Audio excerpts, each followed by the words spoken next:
رب اشرح لي صدري ويسر لي امري واحلل عقدة من لساني يفقهوا قولي اللهم ربنا الهمنا رشدنا واعذنا من شرور انفسنا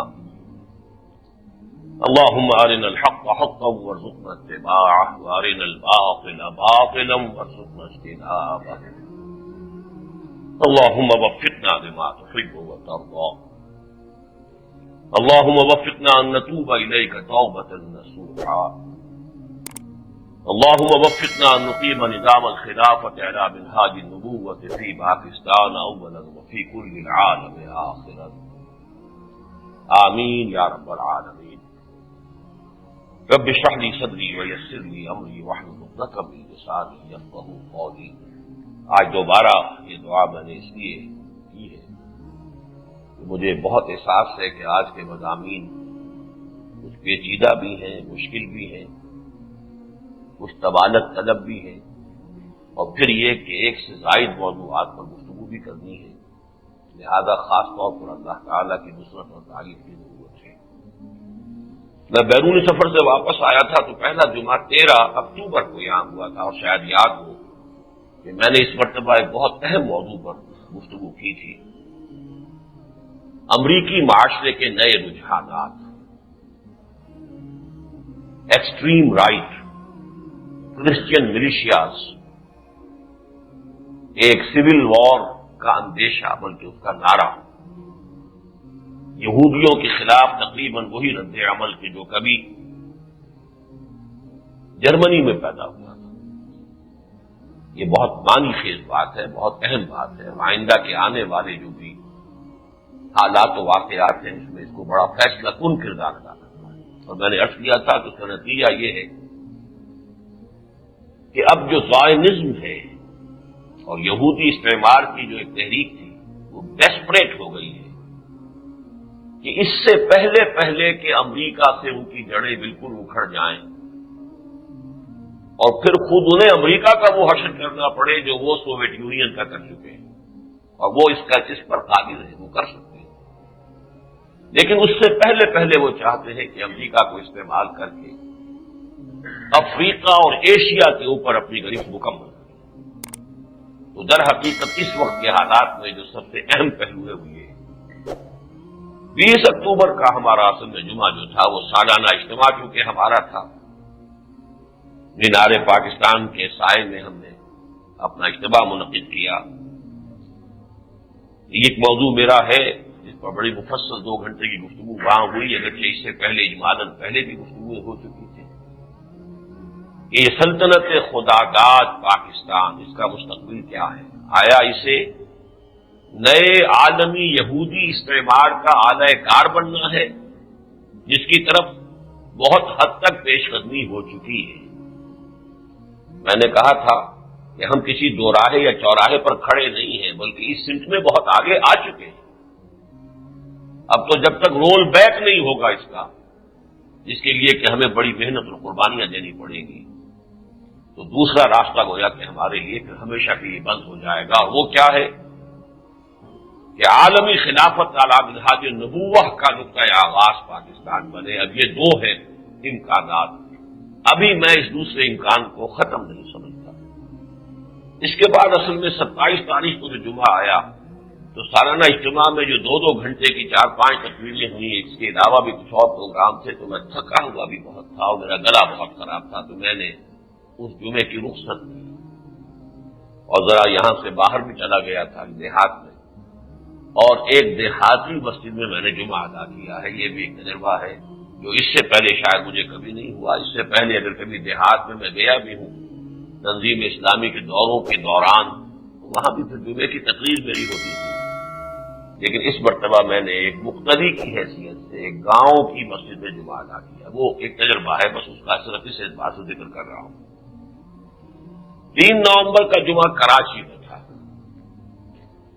وہاں میرا موضوع وہی تھا جو آج یہاں پہلا موضوع ہے، یعنی دجالی فتنہ، دجال اکبر اور مسیح الدجال، احادیث نبویہ کی روشنی میں۔ یہ اس کا گویا کہ پورا عنوان ہے۔ آپ میں سے بہت سے حضرات جو ہیں اخباری اطلاع میں اس کو دیکھ چکے ہوں۔ اس موضوع پر میں نے وہاں 2 گھنٹے تقریر کی، لیکن یہ کہ ابتدائی مباحث پر کچھ وقت زیادہ صرف ہو گیا، تو جو آخری اور اہم تر حصہ ہے اس کا میں حق ادا نہیں کر پایا، ورنہ شاید آج میں یہاں دوبارہ اس موضوع پر گفتگو نہ کرتا، اس لیے کہ اس کے کیسٹس بھی تیار ہو گئے ہیں، آڈیو بھی اور ویڈیو بھی، تو یہ مضمون جو ہے اس کے حوالے سے اگر میں سمجھتا کہ بات پوری ہو گئی ہے تو آج پھر میں یہاں اس کو دہراتا نہیں، لیکن میں نے وہاں بھی اعلان کیا تھا اس کا آخری اور اہم تر حصہ چونکہ تشنا رہ گیا، اس لیے میں لاہور میں انشاءاللہ اس کو بیان کروں گا۔ بہرحال آج میں نے یہ سارا جائزہ اس لیے لیا ہے کہ ایک تسلسل قائم ہو جائے، اس لیے کہ ہمارے یہ جمعے کے کیسٹس جو ہیں یہ پوری تنظیم اسلامی جو ہماری ہے امریکہ میں بھی اور دوسری جگہوں پر پورے پاکستان میں یہ پہنچتے ہیں، تو یہ ساری باتیں جو ہیں وہ سب لوگوں کے علم میں آ جائیں گی۔ بہرحال چونکہ موضوعات آج کے طویل ہیں، اس لیے میں نے پہلے ہی سے خبردار کر دیا تھا اخباری اطلاع میں کہ تاخیر کے لیے ذہن تیار رہیں۔ یہ جو پہلا موضوع ہے بہت اہم موضوع ہے، دجال اور دجالی فتنہ، دجال اکبر مسیح الدجال۔ اس کے ضمن میں وہ مضامین جو کراچی میں تفصیل سے بیان کر چکا ہوں، تیزی سے اجمالاً ان پر سے بھی گزروں گا، ورنہ یہ کہ مضمون کا تسلسل تو قائم نہیں رہ سکے گا۔ 20ویں صدی عیسوی میں، بلکہ کہنا چاہیے کہ 19ویں صدی کے اواخر ہی سے وہ ہندوستان جو پہلے تھا، جسے ساؤتھ ایشیا کہتے ہیں یا بر عظیم پاک و ہند کہتے ہیں، اس میں 2 فتنے بیک وقت اٹھے، اور ان دونوں فتنوں کا ایک نتیجہ یہ نکلا ہے کہ حدیث نبوی سے مسلمانوں کو بالعموم بعد پیدا ہو گیا۔ پہلا فتنہ قادیانیت کا، جھوٹی نبوت، اگرچہ نبوت کا دعویٰ تو غلام احمد قادیانی نے اس صدی کے آغاز میں کیا ہے 1905 میں، لیکن بہرحال اس کے دعوی اس سے پہلے بھی مہدی موعود ہونے کا دعویٰ اور مسیح موعود ہونے کا دعویٰ، یہ سارے دعوے تو رفتہ رفتہ جو ہے جیسے جیسے نشہ چڑھتا گیا تھا دماغ کو، ویسے ویسے جو ہے ان کے دعوے بڑھتے گئے۔ چونکہ مہدی موعود بھی اس نے کہا میں ہوں، مسیح موعود بھی میں ہوں، لہذا مسلمانوں کے اندر ایک رد عمل پیدا ہو گیا کہ ان حدیثوں میں جن میں اس کا تذکرہ ہے، ایک غلط کار شخص کو ان کی وجہ سے، ان کے حوالے سے یہ دعوے کرنے کا موقع مل گیا، تو ایک گویا کہ منفی نتیجہ برآمد ہوا۔ ان حدیثوں کی طرف توجہ ہونی چاہیے کہ جن کے حوالے سے، جن سے سند حاصل کر کے کچھ لوگ جو ہے وہ اپنی مہذبیت کے یا اپنی مسیح موعودیت کے وہ جو کاروبار جو ہے چمکاتے ہیں، تو اس سے ایک ابا، ایک منفی سرگرم عمل پیدا ہوا۔ دوسرا فتنہ تھا فتنہ انکار سنت اور استخفاف حدیث۔ اس فتنے کا بھی آغاز کرنے والے بر عظیم پاک و ہند میں سر سید احمد خان مرحوم ہیں۔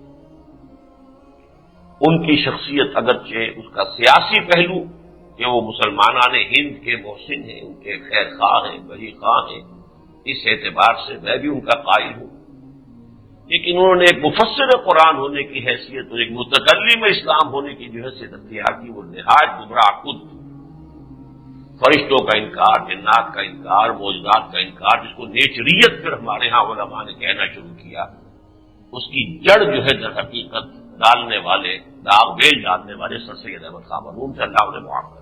پھر ایک مولوی پنجاب میں اٹھ کھڑا ہوا، عبداللہ چکڑالوی، چکڑالہ یہ کیبل پور کی طرف ایک گاؤں ہے، وہیں کے پھر مولانا علی یار چکڑالوی تھے، جن کے یہ خلفاء میں سے ہیں مولانا محمد اکرم آوان صاحب اس وقت، تو چکڑالہ اس اعتبار سے وہ اہم قصبہ ہے۔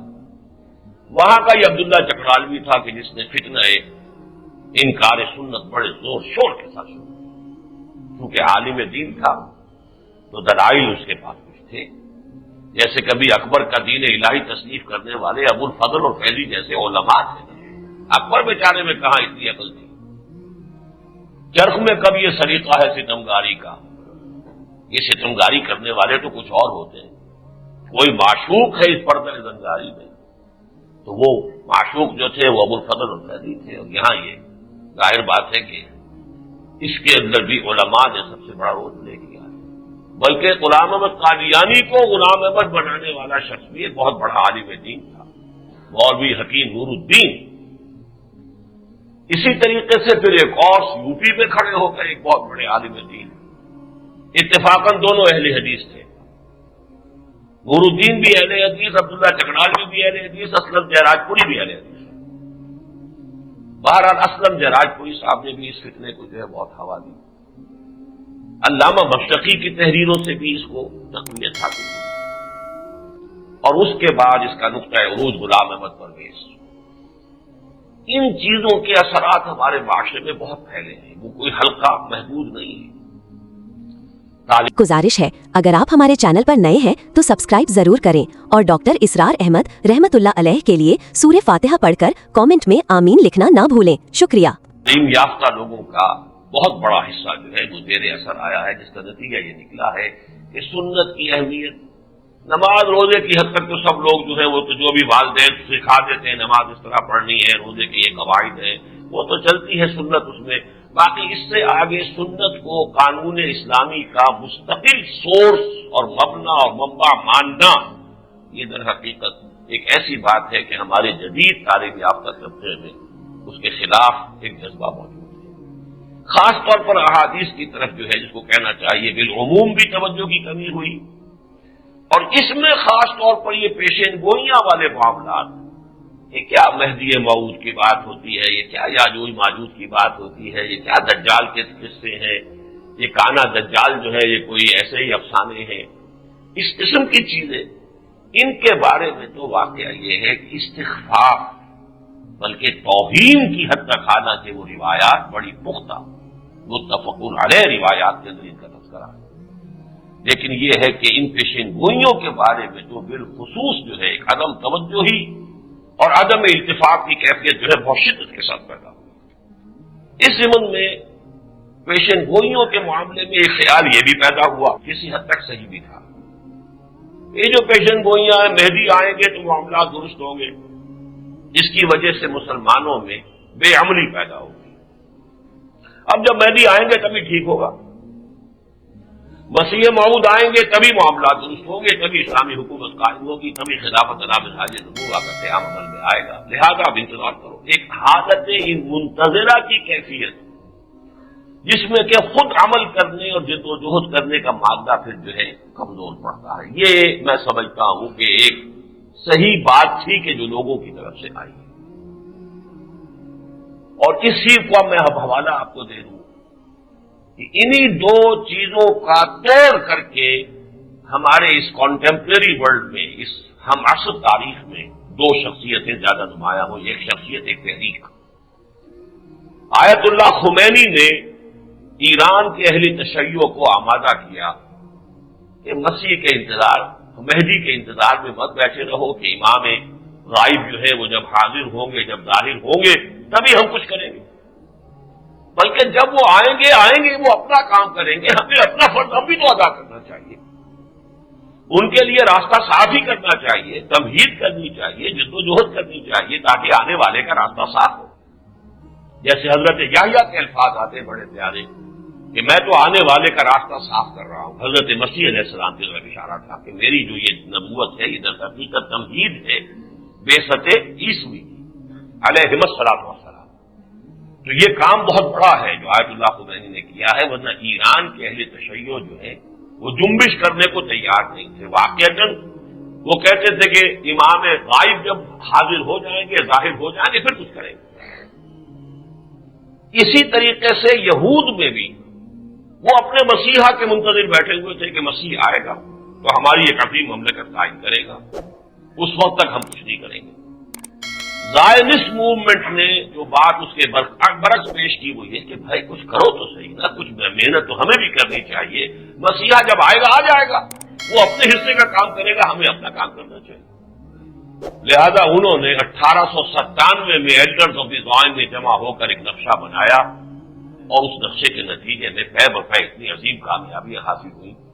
1917 میں بالفور ڈکلریشن ہو گیا، یہودیوں کو حق دے دیا گیا بین الاقوامی سطح پر کہ وہ فلسطین میں آباد ہو سکتے ہیں، جا کر مسلمانوں سے جائیدادیں خرید سکتے ہیں، زمینیں خرید سکتے ہیں، مکان خرید سکتے ہیں۔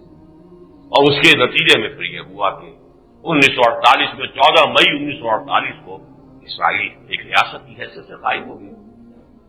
1967 میں انہوں نے 6 روزہ جنگ کے اندر ایک عظیم شکست دی، شام کو بھی، مصر کو بھی، اردن کو بھی، اور یہ کہ اپنی سرحدیں بہت بڑھا دی۔ تو یہ ان کا ایک سارا معاملہ ظاہر اس کا ہے۔ انہوں نے بھی یہ کہا کہ منتظر مت بیٹھے ہو۔ میں اسی کی ایک مثال قرآن سے دینا چاہتا ہوں کہ جو لوگ یہ سمجھتے ہیں کہ ان پیشین گوئیوں کا یہ نتیجہ نکلتا ہے، یہ نتیجہ نکلنے کا امکان تو ہے، لیکن ایک مسلمان کے لیے یہ نتیجہ نہیں نکلنا چاہیے۔ اور پیشین گوئی اگر ایسی ہی کوئی ہلکی شے ہوتی تو میں مثال دے رہا ہوں، قرآن مجید میں سورہ روم کی پہلی 3 آیات کے اندر پیشین گوئی آئی، الف لام میم غلبت الروم فی ادنی الارض وهم من بعد غلبهم سيغلبون في بضع سنين لله الامر من قبل ومن بعد ويومئذ يفرح المؤمنون صدق الله العظيم۔ اب اس کا ایک تاریخی پس منظر ہے۔ بہت عرصے سے 2 سپر پاور دنیا کی تھیں، ایران اور روم، سلطنت کسریٰ، سلطنت روما، سلطنت قیصر۔ تاریخ جھولا جھول رہی تھی، کبھی رومی آگے بڑھتے تھے، ایرانیوں کو پیچھے دھکیلتے تھے، کبھی ایرانی آگے بڑھتے تھے شام اور ایشیائی کوچک پر قبضہ کر کے، اور رومیوں کو یورپ میں دھکیل دیتے تھے۔ یہ ہوتا رہا۔ اتفاق یہ ہوا ہے کہ ادھر حضور صلی اللہ علیہ وسلم پر وحی کا آغاز ہوا 610 عیسوی میں، ادھر یہ کہ کسریٰ نے شکست پر شکست دینی شروع کی رومیوں کو، یہاں تک کہ 614 میں حضور کی بعثت کے تقریباً 5ویں برس ایک بڑی زبردست شکست دی ایرانیوں نے، مجوسیوں نے رومیوں کو، بیت المقدس پر قبضہ کر لیا، ان کا جو سب سے بڑا کنیسہ تھا اس کو ختم کیا، برباد کیا، جو ان کے پاس ان کے خیال میں رکھی ہوئی تھی وہ اصل صلیب جس پر حضرت مسیح ان کے عقیدے کے مطابق مصلوب ہوئے تھے وہ لے گئے وہاں سے، ان کی مقدس ترین شے تھی۔ ایک بدترین شکست ہوئی ہے ہرقل قیصر روم کو اس وقت۔ اس کے نتیجے میں مکے میں اس وقت کشمکش جاری تھی مشرکین کی اور مسلمانوں کی، اہل ایمان کی۔ لہذا چونکہ ایک قرب اور مناسبت تھی مسلمانوں کو عیسائیوں کے ساتھ، رومی عیسائی تھے، حضرت مسیح کا ذکر قرآن میں ہے، لہذا مشرکین مکہ کو چونکہ مناسبت تھی آتش پرستوں کے ساتھ، وہ بھی مشرک، بتوں کو پوجنے والے اور وہ آگ کو پوجنے والے، بڑی خوشیاں منائی انہوں نے، بڑی بغلے بجائیں کہ دیکھو مسلمانوں، ہمارے جو ساتھی ہیں، ہمارے جو ہم مشرب ہیں، جو آتش پرست ہیں، انہوں نے تمہارے ساتھیوں کو، تمہارے ہم مشربوں کو، تم اہل کتاب کہتے ہو، ایسی عبرتناک شکست دی۔ اسی وقت ہوئی تھی ہجرت حبشہ، اور ایک عیسائی نے ہی مسلمانوں کو پناہ بھی دی تھی، اس لیے زیادہ انہیں اس کا غیظ و غضب بھی تھا، تو انہوں نے اس کا خوب جو ہے وہ اس کا ایک پروپیگنڈا ایشو بنایا۔ ان حالات میں یہ آیات نازل ہوئی، مسلمانوں کے دل بجھ گئے، سیدھی بات ہے، اثرات ہوتے ہیں، حالات بدلتے ہوئے حالات کے کچھ نہ کچھ اثر تو پڑتے ہیں۔ لہذا یہ آیات نازل ہوئی، الف لام میم غلبت الروم فی ادنی الارض۔ ادنا کہتے ہیں قریب ترین سرزمین۔ جزیرہ نما عرب کے قریب ترین علاقہ کون سا ہے؟ شام عرب، عراق عرب، دونوں ہی عرب ہی کے حصے ہیں۔ یہ گویا کہ شمال کا تاج ہے جو جزیرہ نما عرب کے سر پر تاج رکھا ہوا، عراق اور شام کا۔ تو فی ادنی الارض غلبت الروم، رومی مغلوب ہو گئے فی ادنی الارض۔ یہ تو واقعہ ہو گیا، وَهُمْ مِنْ بَعْدِ غَلَبِهِمْ سَيَغْلِبُونَ، لیکن ان قریب ہی وہ اپنی اس مغلوبیت کے بعد پھر غالب آ جائیں گے۔ اب یہ ایک پیشن گوئی ہے، اور بڑے ہی سمجھیے اعتماد کے ساتھ، فی بضع سنین، یہ ہوگا لگ بھگ 10 سالوں میں، 10 سال سے کم میں۔ للہ الامر من قبل ومن بعد، معاملہ تو پہلے بھی اللہ کے ہاتھ میں تھا، اللہ کے اختیار میں تھا، بعد میں بھی اللہ کے ہاتھ اور اختیار میں ہے، لیکن بہرحال جو حق مشیت ایزدی ہے اس میں کوئی نہ کوئی حکمت تھی کہ اس وقت ان کو شکست ہوئی ہے۔ لیکن یہ کہ ایک دوسری خوشخبری ہے، ایک خوشخبری تو یہ کہ رومی دوبارہ غالب آ جائیں گے۔ وَيَوْمَئِذٍ يَفْرَحُ الْمُؤْمِنُونَ، اس دن اہل ایمان کو بھی بہت بڑی خوشی نصیب ہوگی۔ اس پیشن گوئی کی بنیاد پر حضرت ابو بکر صدیق رضی اللہ تعالیٰ نے امیہ ابن خلف سے شرط کر دی 3 سال کے اندر اندر رومی جو ہے غالب آ جائیں گے. 10 اونٹوں کی شرط ہو گئی. اگر 3 سال میں غالب نہ آئے تو حضرت ابو بکر 10 اونٹ دیں گے امیہ ابن خلف کو, اور اگر غالب آ گئے تو امیہ شرط ہار گیا, وہ 10 اونٹ دے گا. حضور کو جب اطلاع ہوئی آپ نے فرمایا, اس وقت تک شرط لگانا اور نہ جوا وغیرہ یہ ساری چیزیں حرام نہیں ہوئی تھی. حضور نے فرمایا دیکھو قرآن میں لفظ بضع آیا ہے, اور بضع کا اطلاق عربی زبان میں 10 تک پر ہوتا ہے, لہذا تم اپنی شرط جو ہے وہ 3 سال کی بجائے اس کی مدت کر دو 9 سال, اور یہ کہ اونٹوں کی مقدار بڑھا دو 100 اونٹ کر دو. لہذا وہ شرط اسی شکل میں تبدیل ہو گئی. لیکن ہوا کیا, اس 10 سال کے بعد 624 میں ادھر ہرقل نے شکست فاش دی. وہ پیترا بدل کر آیا ہے کیسپین سی کے ساتھ, ادھر سے آیا, شمال سے آ کر اس نے گویا کہ ایرانیوں کے پشت میں چھرا گھونپا, اور ان کا سب سے بڑا آتش قدہ جو تھا, جیسے ان کا یہ بیت المقدس انہوں نے جو ہے وہ تاراج کیا تھا, سب سے بڑے آتش قدے کو اس نے ویران کیا, اور پھر اس نے فتح حاصل کی, اور بالآخر جو ہے وہ صورتحال بالکل بدل گئی. اور آپ دیکھیے عجیب بات, وہ یومئذ یفرح المؤمنون, یہی وہ دن تھے جب کہ غزوہ بدر ہوا اور مسلمانوں کو فتح عظیم حاصل ہوئی.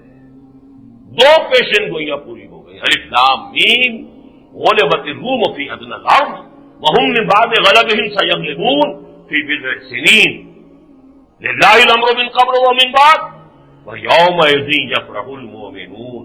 اہل ایمان کو دوہری خوشیاں نصیب ہوئیں. ایک طرف رومیوں کی فتح سے خوشی ہوئی, اس لیے کہ بہرحال آتش پرست مجوسی تھے, ان کے اوپر بہرحال اہل کتاب میں ایک طبقہ ہے کہ جو غالب آ گیا. دوسری طرف اللہ تعالیٰ نے یوم الفرقان کا مشرکین مکہ پر مسلمانوں کو فتح عظیم عطا فرمائی. اب یہ ہے پیشن گوئی.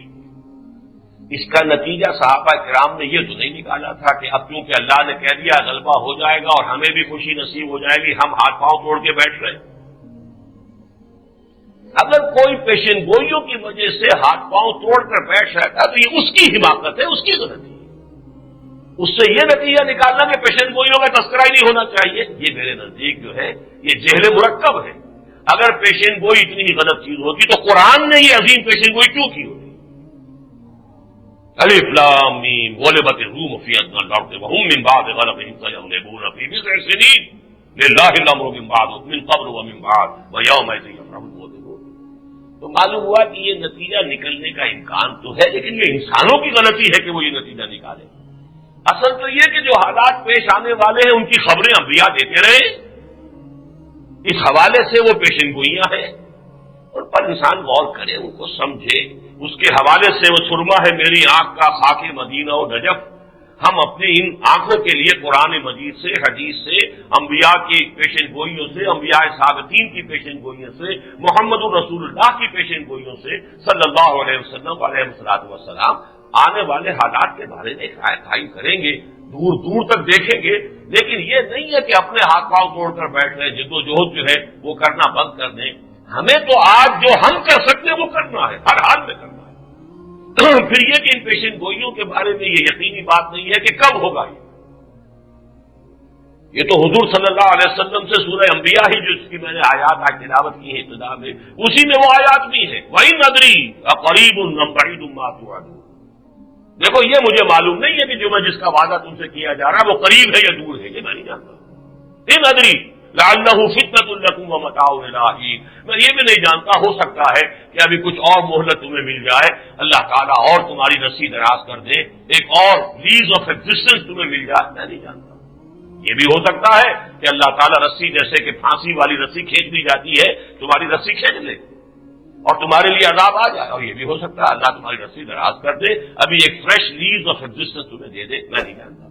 تو ٹائم ٹیبل جو ہے وہ یقینی بات نہیں ہے, لیکن ان حالات کا کہ جن کی صحیح احادیث میں جن کا تذکرہ موجود ہو, ان سے عدم اتفاق, بے اعتنائی برتنا میرے نزدیک تو ایک طرح سے حدیث رسول کی توہین ہے, اور حدیث رسول کی توہین در حقیقت خود محمد الرسول اللہ کی توہین ہے صلی اللہ علیہ وسلم.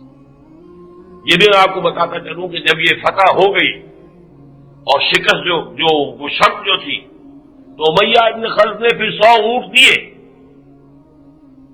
امیہ ابن خلفہ یا کوئی اور نام تھا، اس نے 100 اونٹ دیے، حضرت ابوبکر نے لا کر حضور کی خدمت میں پیش کیے. حضور نے فرمایا کہ نہیں، یہ تمہارے لیے اب جائز نہیں ہے، اس لیے کہ اب وہ جو سورہ بقرہ کی وہ آیات نازل ہو چکی تھی جو خبر اور میسر کے بارے میں ہے، لیکن لے لو، حربی کافر سے تو لے لو وہ 100 اونٹ، لیکن یہ کہ اس کو اب صدقہ کر دو.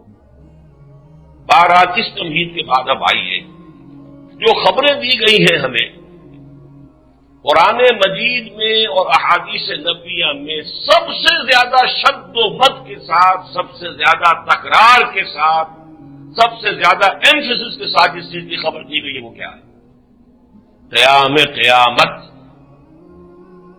وہ بجلی کا کڑکا تھا یا صوت ہادی عرب کی نبی جس نے ساری ہلا دی، وہ تو سب قیامت کا ذکر تھا نا. ابتدائی آیات میں توحید کا بھی بہت کم ذکر ہے، رسالت کا بھی بہت کم ذکر ہے، سارا زور آخر القارعہ مالقارعہ وما ادراک مالقارعہ یوم یکون الناس کالفراش المبثوث وتکون الجبال کالعہن المنفوش الحاقہ مالحاقہ وما ادراک مالحاقہ. یہ سارا زور کس پر ہے؟ اذا زلزلت الارض زلزالہا واخرجت الارض اثقالہا وقال الانسان ما لہا. یہ سارا زور کیوں کا ہے؟ قیامت آئی، اسی لیے آیا ہے عما یتساءلون عن النبأ العظیم الذی هم فیہ مختلفون. یہاں ذرا ایک پوائنٹ جو ہے بہت اہم تھا جو رہ گیا ہے تمہید میں. دیکھیے انبیاء کا معاملہ کیا ہے؟ انبیاء نے پیشنگوئیاں کی ہیں، اور خاص طور پر نوٹ کیجئے کہ نبی کا لفظ نکلا کہاں سے؟ زیادہ رائے یہ ہے نبا کے معنی خبر. نبی تو کہتے ہی اس کو جو غیب کی خبر دینے والا ہے، سیدھی سی بات. نبأ عظیم عما یتساءلون عن النبأ العظیم الذی هم فیہ مختلفون. نبی نبا خبر دینے. ایک رائے یہ بھی ہے لیکن بہت ہی ضعیف ہے کہ نبون سے ہے. نبوت کہتے ہیں بلندی کو، تو گویا کہ نبی اس اعلیٰ مقام پر ہوتا ہے، بلند مقام پر ہوتا ہے. اور اس میں بڑی گہری مماثلت ہے کہ حضور نے جب پہلا اپنا پبلک جلسہ کیا ہے، یوں سمجھیے پہلا خطاب عام، تو آپ اونچی جگہ پر کھڑے ہوئے کوئی صفحہ پر، اور آپ نے کہا کہ لوگوں اگر میں تمہیں بتاؤں کہ اس پہاڑ کے پیچھے دشمن ہے تم پر حملہ کیا چاہتا تو مانو گے؟ ہاں ضرور مانیں گے. اس لیے بھی مانیں گے کہ آپ کا صادق الامین ہے، آپ نے کبھی جھوٹ بولا ہی نہیں، اور اس لیے بھی مانیں گے کہ آپ اوپر کھڑے ہیں پہاڑ کے دونوں طرف دیکھ رہے ہیں. ہم تو ادھر ہیں، ہمیں پہاڑ کے پیچھے کیا نظر نہیں آ رہا. بعین ہی سمجھیے کہ نبی اس مقام پر ہے کہ دنیا اور آخرت دونوں کو بیک وقت دیکھ رہا ہے. ہماری نگاہ دنیا کے سامنے، یہی تو فرق ہے. نبی تو خبر دینے والا ہے. غیب وہ بھی تھا کہ جو اس وقت جو عام لوگوں کی نگاہوں سے پوشیدہ تھا، اور غیب وہ بھی ہے کہ جو آئندہ آنے والے حالات ہیں وہ بھی تو غیب ہی ہے نا. مستقبل کو تو غیب کے پردے میں ہوتا ہے، کیا حالات آنے والے وہ بھی غیب ہے. اس وقت بھی ملائکہ بھی موجود تھے لیکن عالم غیب میں تھے، جنات بھی تھے وہ بھی ہمیں نظر نہیں آتے تھے. اللہ تعالیٰ جو اصل ہستی ہے جس پر سارے ایمان اور یقین کا دار و مدار ہے، ایمان کا اور اسلام کا، وہ بھی غیب میں ہے یا ہم غیب میں ہے. بہرحال ایک پردہ غیب جو ہے وہ ہمارے اور اس کے درمیان تو ہے. تو نبی تو در حقیقت اس کے لفظ کا اشتقاق ہی جو ہے نبا سے ہو یا نبون سے ہو، ان دونوں کا مفہوم ہی یہ ہے کہ در حقیقت وہ خبریں دینے والے. اب اس کے بعد آئیے تمہیداً کہ سب سے بڑی خبر جو دی ہے وہ تو ہے عما یتساءلون عن النبأ العظیم. اگرچہ اب تو سائنس یہاں پہنچ چکی ہے کہ دنیا یہ کائنات ختم ہو جائے گی. کچھ عرصے تک پہلے تک جب تک کہ نیوٹونین ایرا چل رہا تھا فزکس میں، خیال یہ تھا کہ یہ ایور لاسٹنگ ہے، اس کو کبھی ختم نہیں. Matter is indestructible. Matter destroy ہو ہی نہیں سکتا، ختم کیا ہی نہیں جا سکتا، تو کیسے ختم ہو جائے گی؟ یہ میٹر ہی ہے نا. آج وہ معاملہ ختم ہو چکا. Newtonian era of physics finish. اب جو ہے آئنسٹائن کا era. Matter can be converted into energy, energy can be converted into matter. اب یہ جو ایک ڈوئلزم تھا کہ میٹر اور سے ہے انرجی اور سے، ختم. سنویت ختم، توحید ہو گئی ہے، ایک ہی شے ہے۔ اور آج جو theories of the creation of universe ہے کہ ایک اسپائرل کی مانند جو ہے یہ پھیلتی جا رہی ہے کائنات، ایک رائے یہ ہے کہ اس کے بعد یہ الٹے رخ پر چلے گی اور جیسے ایک نقطے سے شروع ہوئی تھی پھر ہو کر ایک نقطے پر ختم ہو جائے۔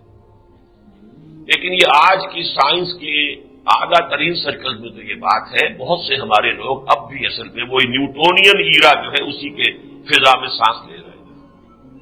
لہذا عام طور پر خیال یہ ہے کہ بھائی کیا ہے قیامت کی خبر، قیامت قیامت قیامت قیامت، دنیا چلتی رہے گی، سنتے آ رہے ہیں، لیکن جان لیجئے کہ سب سے حتمی، سب سے یقینی، جتنی ایک انسان کے لیے سب سے یقینی شے ایک ہے وہ موت ہے، موت آ کر رہے گی۔ اسی طریقے سے اس کائنات کی سب سے عظیم، سب سے قطعی شدوی حقیقت قیامت ہے۔ لیکن ذرا نوٹ کر لیجیے اس قیامت کا جو لفظ ہم استعمال کرتے ہیں اس میں بھی ایک غلط العام ہے۔ جسے قیامت ہم کہہ دیتے ہیں وہ اصل میں 3 ادوار کا نام ہے۔ 3 مرتبہ سور میں پھونکا جائے گا، نفخہ اولا، نفخہ فزع، پوری کائنات میں ہلچل مچ جائے گی۔ زلزلۃ الساعہ جس کو کہا گیا، اس کے لیے لفظ ہے ساعہ۔ پہلا سور جب پھونکا جائے گا اسے قیامت نہیں کہتے، الساعہ۔ یا ایھا الناس اتقوا ربکم ان زلزلۃ الساعۃ شیء عظیم یوم ترونها تظہر کل مرضعۃ عما ارضعت وتضع کل ذات حمل حملها وترى الناس سکارى وما هم بسکارى ولكن عذاب اللہ شدید۔ الساعہ یا القارعہ ما القارعہ، یہ سب الساعہ ہے۔ والساعۃ ادھیٰ وامر، بڑی کڑوی شے ہے، بہت بڑا زلزلہ آنے والا ہے۔ یہ جو پہاڑ ہے روئی کے گالوں کی طریقے سے چل رہے ہوں گے، یہ سارے کیفیات ساعہ کی ہے، قیامت کی نہیں ہے۔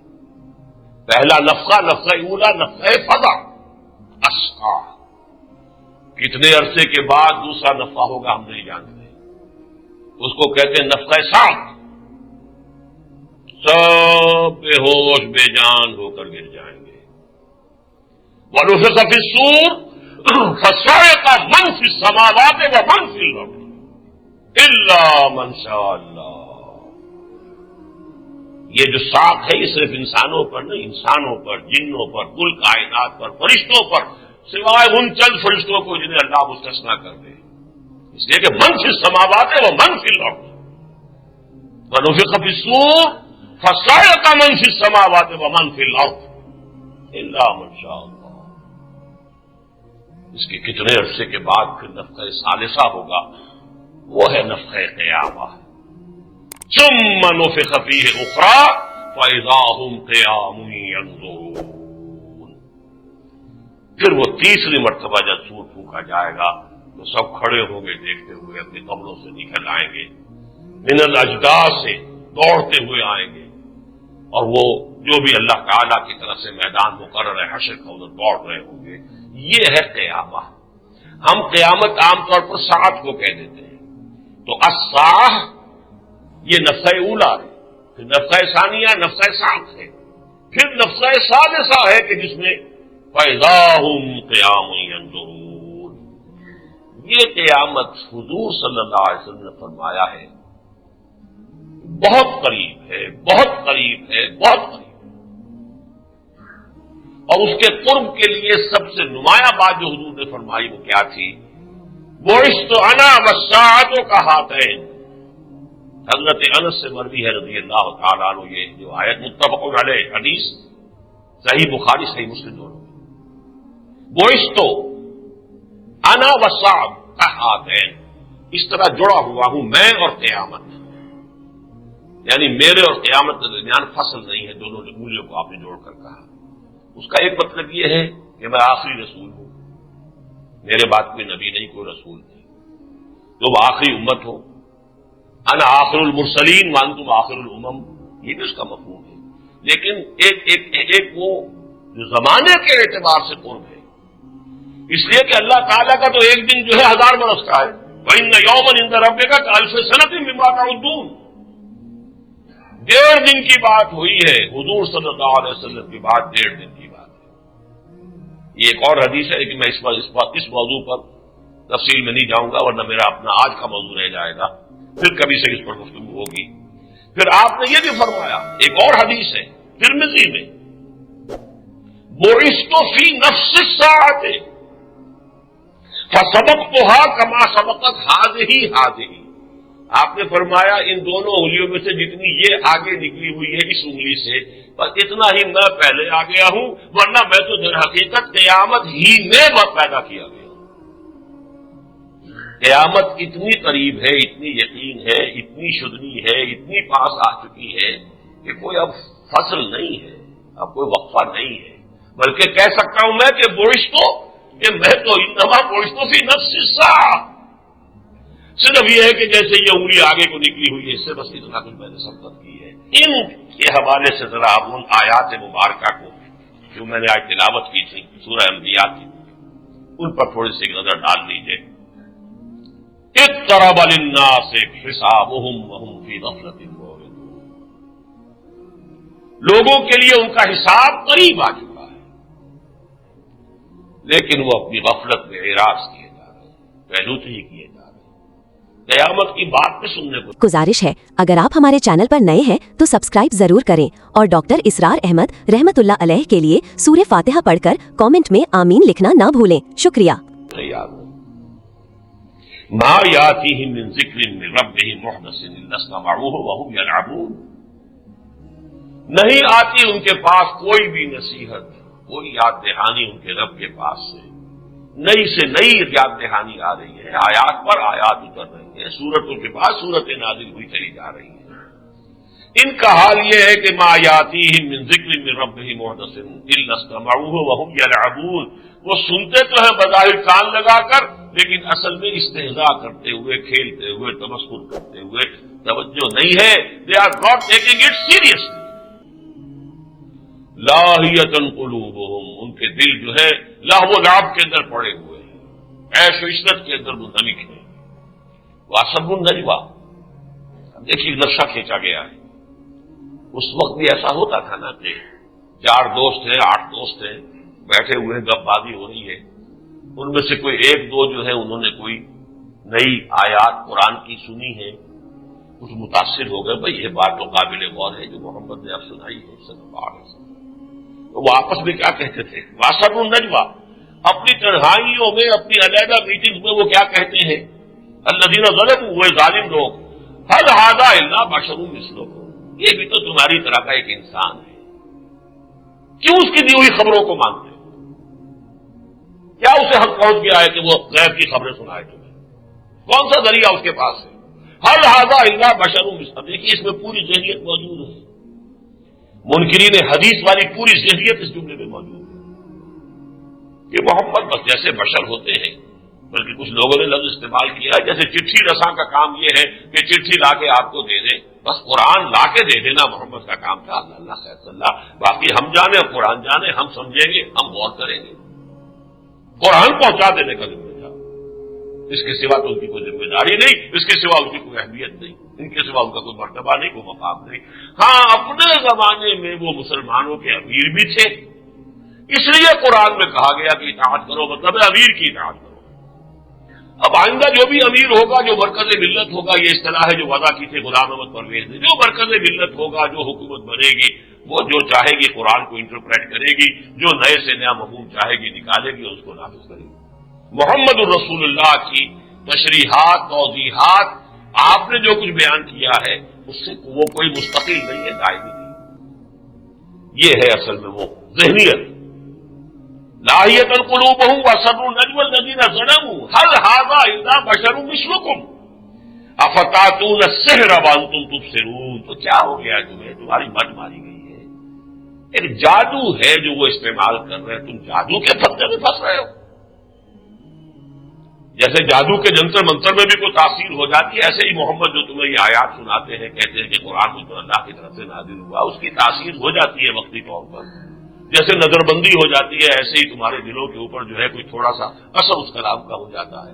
افتاتون السحر وانتم تبصرون، اگر نوٹ کیجیے سورہ مبارکہ کی ایک عجیب شان ہے، آخری رکوع میں پھر یہی لفظ آتا ہے اقتربا، جو پہلی شروع کیا اقترب للناس حسابہم، اور اس کی شرح میں کر چکا کہ حضور فرما رہے ہیں کہ بعثت انا والساعۃ ہاتین، انما بعثت فی نفس الساعۃ، میں تو خود قیامت ہی میں گویا کہ بھیجا گیا ہوں، اتنا قریب ہے وہ قیامت کا معاملہ۔ بہرحال اس کے بارے میں آخری میں فرمایا حتی اذا فتحت یاجوج و ماجوج وهم من کل حدب ینسلون، یہاں تک کہ جب وہ وقت آ جائے گا کہ یاجوج و ماجوج کھول دیے جائیں گے اور ہر اونچائی پر سے پھسلتے ہوئے نظر آئیں گے۔ اب یہ قرب قیامت کا کوئی نقشہ ہے جو قرآن نے کھینچا، اس کی کوئی شرح حدیث میں ملنی چاہیے کہ نہیں؟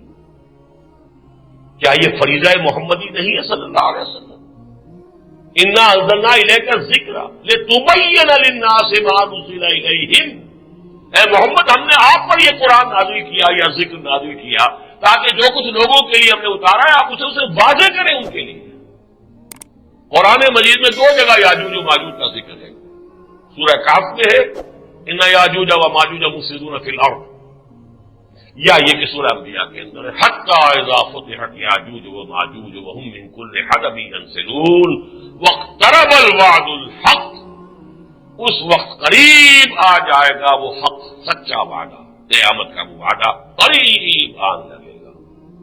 معلوم ہوتا کہ عین قریب قیامت یہ یاجوج و ماجوج کا معاملہ ہونے والا ہے۔ فَإِذَا هِيَ شَاخِصَةٌ أَبْصَارُ الَّذِينَ كَفَرُوا، اس وقت کافروں کی نگاہیں گڑی کی گڑی رہ جائیں گی، ٹنگی کی ٹنگی رہ جائیں گی، جیسے خوف کی کیفیت ہوتی ہے، آنکھیں پترا جاتی، کسی ایک جگہ جمی رہ جاتی، ادھر سے ادھر آنکھ حرکت نہیں کرتی، مبہوت ہو کر انسان جو ہے کسی جگہ ٹکٹکی بن جاتی ہے اس کی۔ فَإِذَا هِيَ شَاخِصَةٌ أَبْصَارُ الَّذِينَ كَفَرُوا، اس وقت وہ کہیں گے، آج مذاق اڑا رہے ہیں، استہزاء کر رہے ہیں، حدیثوں کا استخفاف کر رہے ہیں، ان کا مذاق اڑا ہے، کہاں یہ مہدی کیا یہ دجال وجال کے قصے چھوڑو، دفع کرو، ان باتوں کی کوئی اہمیت نہیں ہے، ان کی طرف توجہ کرنا۔ اور میں آپ سے عرض کر دوں، برا نہ مانے، جدید پڑھے لکھے لوگوں کے علاوہ میں نے تو خود بہت سے علماء کے ساتھ گفتگو کی ہے کہ جو اس انداز میں بات کرتے ہیں، یہ زہر کہاں تک سرایت کر چکا ہے اس کا مجھے اندازہ ہوا ہے بعض علماء کی گفتگو، ان چیزوں کو لا یعبا بھی، کوئی کی طرف کوئی توجہ نہیں۔ پھر یہ کہ کیا اس کا کہ وہ توجیہ کرتے ہیں کہ پوری ابواب، کتاب الفتن، کتاب الملاحم، کتاب اشراط الساعہ، حدیث کے اندر پورے ابواب، دجال اور اس کی صفات اور اس کے حالات پورا باب، ابن سیاد کا پورا جو قصہ ہے، تمیم داری کی لمبی طویل حدیث، یہ ساری باتیں کاہے کے لیے تھیں؟ کیا حضور صلی اللہ علیہ وسلم معاذ اللہ ثم معاذ اللہ بیکار کی باتیں کرتے تھے؟ کیا حضور کے پاس کو وقت بہت ہی فاضل تھا بیکار کی باتوں میں ضائع کرنے کے لیے؟ معاذ اللہ ثم معاذ اللہ۔ محدثین پر آپ کا کیا اعتماد ہوا؟ انہوں نے کہا ہے کوئی یہ چیزیں جو ہے ایسے ہی یہ اگر ٹھیکرے تھے اور کنکرے تھے تو کیوں انہوں نے جمع کر کے حدیث کی کتابوں میں جمع کر دیا؟ بہرحال وہ تو میں عرض کر چکا ہوں کہ یہ 20ویں صدی کے ہمارے فتنوں میں سے ایک فتنہ ہے۔ اب آپ سمجھیے کہ قیامت کا تو ذکر جو ہے قرآن مجید کی، سمجھیے کہ اہم ترین خبروں میں سے ہے، اس سے قبل کیا ہونا ہے یہ ذرا درجے وار پہلے سمجھ لیجیے۔ تمہیداً میں یہ عرض کر دوں کہ میں کئی اجتماعات میں، جلسوں میں وہ حدیثیں بیان کر چکا ہوں کہ جن میں حضور کے دور سے آگے مستقبل کی طرف ادوار بیان کیے گئے۔ حضرت نعمان بن بشیر رضی اللہ تعالیٰ عنہ کی حدیث، پہلا دور نبوت، دوسرا دور خلافت علی بن حاج النبوہ یعنی خلافت راشدہ، تیسرا دور مسلمانوں کی ملوکیت ملکن عاضن، چوتھا دور غیروں کی غلامی ملکن جبرین، پانچواں دور پھر خلافت راشدہ علی بن حاج النبوہ۔ یہ اس حدیث میں بتائی کہ نہیں بتائی؟ اور یہ کتنی مرتبہ یہاں بھی بیان ہو چکی ہیں حدیثیں۔ آج میں ذرا ریورس آرڈر میں چل رہا ہوں۔ اس سا کے بعد میں نے 3 ادوار گنا دیے، سا، نفخہ اولا، نفخہ ثانیہ، نفخہ ثالثہ، قیامہ۔ لیکن اس سے پہلے کیا ہے؟ بہت سے لوگوں کے ذہن میں شاید یہ بات نہ ہو اور بہت چونک اٹھے، قیامت سے پہلے ایک دور اس دنیا پر ایسا آئے گا اسلام اور ایمان کا بالکل خاتمہ ہوگا، کفر کفر اور شرک ہی شرک سے پوری دنیا میں. حالانکہ آج تک جو کچھ ہم نے بیان کیا اس سے شاید آپ کو یہ مغالطہ ہو گیا ہو کہ آخری دور تو خلافت علی منہاج النبوہ کا ہے، پوری دنیا کے اوپر اللہ کے دین کا غلبہ ہوگا، لیکن اس کے بعد پھر کچھ ہونے والا ہے. اس کو ان حدیثوں سے سمجھیے. ایک حدیث مسلم شریف کی حضرت انس بن مالک سے، حضور نے فرمایا لا تقوم الساعة حتى لا يقال في الارض اللہ اللہ. اور ایک روایت انہی سے لا تقوم الساعة على احد يقول اللہ اللہ. اس دنیا میں جب تک ایک انسان بھی اللہ کا نام لیوا، اللہ اللہ کہنے والا ہے، قیامت نہیں آ سکتی. دوسری حدیث مسلم کی روایت ہی ہے حضرت عبداللہ ابن مسعود سے لا تقوم الساعة الا على شرار الخلق. ساعہ کھڑی نہیں ہوگی. اب دیکھیے دونوں حدیثوں میں ساعہ کا لفظ آیا، قیامت کا نہیں آیا ہے. اس کی وضاحت میں کر چکا ہوں. نفخہ اولیٰ کے بعد ساعت ہے، نفخہ ثانیہ کے بعد پھر وہ بے ہوشی ہے، اور نفخہ ثالثہ کے بعد قیامت ہے. فإذا هم قیام ينظرون. لیکن اس سے پہلے ایک دور آئے گا کہ پوری دنیا میں ایمان اسلام کا، نیکی کا، خیر کا، بھلائی کا کوئی ذرہ نہیں رہے گا، کفر کفر اور شرک شرک. اس سے پہلے دور آئے گا جبکہ پوری دنیا پر اللہ کا دین غالب ہو جائے گا. ان حدیثوں میں آج نہیں جا رہا، اس لیے کہ نعمان ابن بشیر کی حدیث بارہا سنا چکا ہوں، حضرت ثوبان کی روایت بارہا بیان کر چکا ہوں. ان احادیث پر مشتمل ہم نے کتاب سے تقسیم کیے ہیں، پھیلائے ہیں، عام کیے ہیں، کیلنڈر بنائے، سب کچھ کیا. حضرت ثوبان کی روایت مسلم شریف کی کہ حضور نے فرمایا کہ اللہ تعالیٰ نے مجھے پوری زمین دکھا دی سکیڑ کر، لپیٹ کر، یہاں تک کہ میں نے سارے مشرق بھی دیکھ لیے، سارے مغرب بھی دیکھ لیے، اور میری امت کی حکومت ان تمام علاقوں پر قائم ہو کر رہے گی کہ جو مجھے دکھا دیے. حضرت مقداد بن الاسود کی روایت، اس روئے ارضی پر ایک گھر بھی نہیں بچے گا اور ایک خیمہ بھی باقی نہیں رہے گا جس میں اللہ کا دین داخل نہ ہوگا. یہ روایتیں اس سے پہلے یہ دور آئے گا. ان تین روایتوں کا میں نے صرف حوالہ دیا، تذکرہ نہیں کر رہا. اب ان دونوں کو جوڑنے والی روایت سن لیجیے. یہ ام المومنین حضرت عائشہ صدیقہ رضی اللہ تعالی عنہا سے، حضرت عائشہ سے فرماتی ہے کہ حضور صلی اللہ علیہ وسلم نے ارشاد فرمایا لا يذهب الليل والنهار حتى يعبد اللات والعزى. یہ دن اور رات کا نظام ختم نہیں ہوگا، یعنی یہ وہی کائنات ساتھ جب درہم برہم ہو جائے گا، جب سورج مغرب سے نکلے گا اور چاند جو ہے سورج میں جا کر ڈھس جائے گا، تو اس ایک جو ہے پورا نظام جو ہے وہ گویا کہ اس کے اندر جو ہے خلل واقع ہو جائے گا. حضور نے فرمایا لا يذهب الليل والنهار، یہ دن اور رات کا نظام ختم نہیں ہوگا حتی یعبد اللات والعزى، یہاں تک کہ لات اور عزیٰ کی پرستش کی جانے لگے.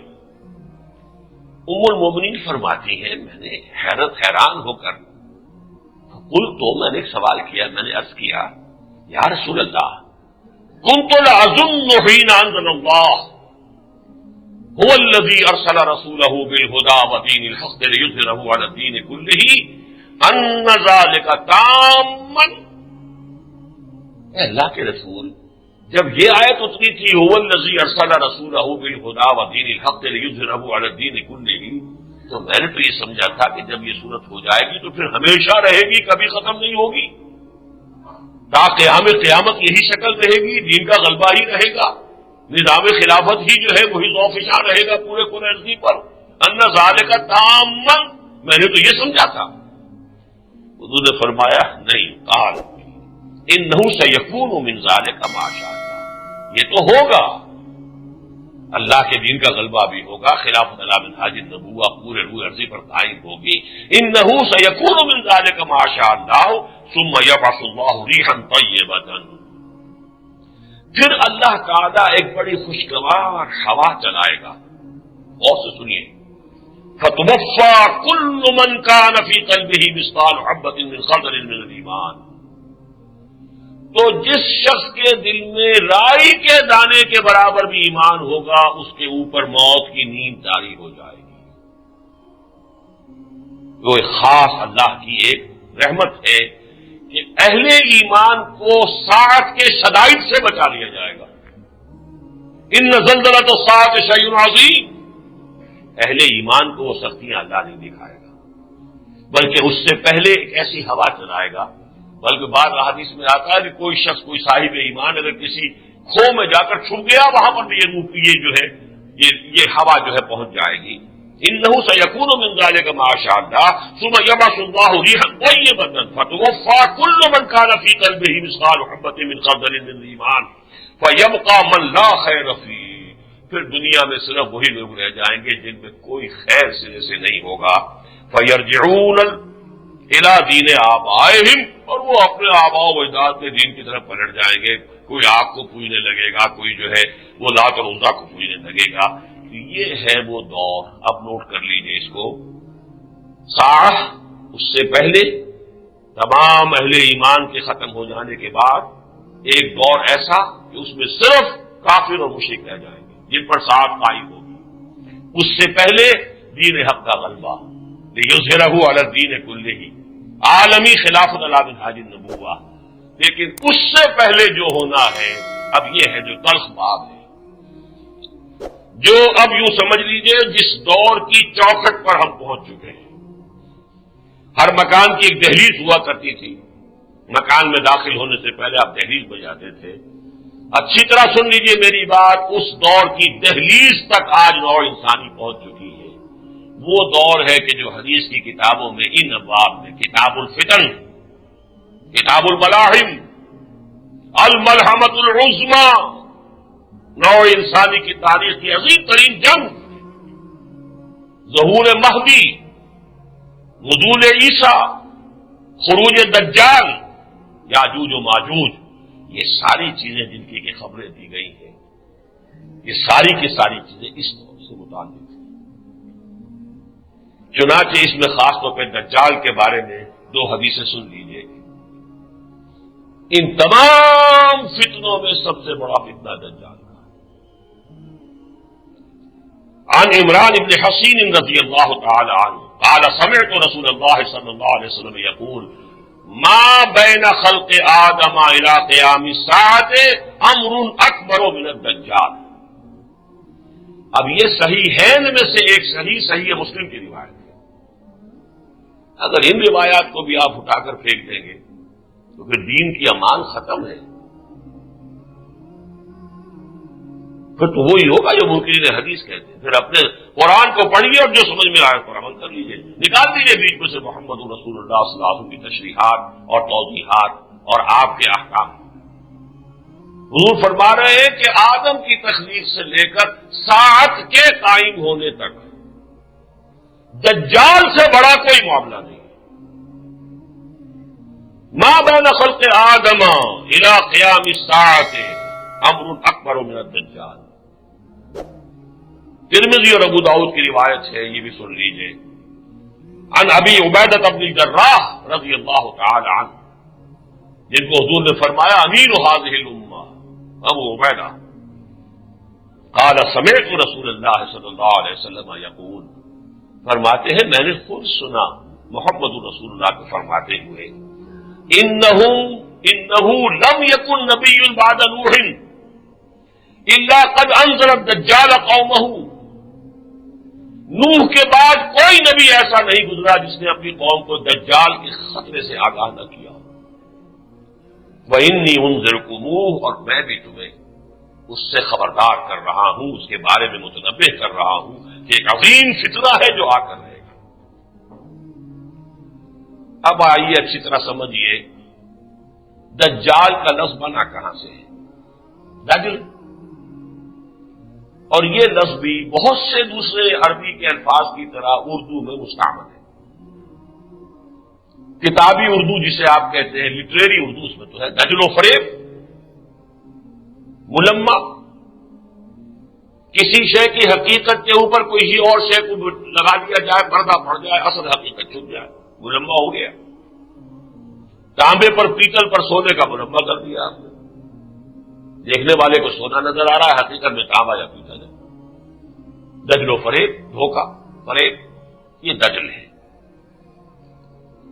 اور سب سے پہلے نوٹ کیجئے کہ یہ لفظ آیا ہے حدیث میں تواتر کے ساتھ، ایسے لوگوں کے لیے جو نبی نہیں ہوں گے، نبوت کا دعویٰ کریں گے، دجال ہوں گے۔ یہ حدیث سن لیجئے، ابو داؤد اور ترمذی دونوں کے اندر روایت ہے، وَأَنَّهُ سَيَكُونُ مِنْ أُمَّتِي كَذَّابُونَ ثَلَاثُونَ،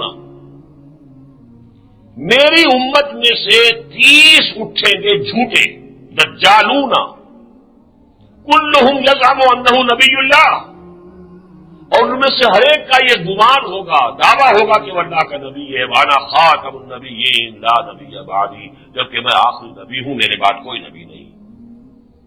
ولا تزال طائفة من امتی علی الحق ظاہرین لا یضرهم من خالفهم حتی یأتی امر اللہ۔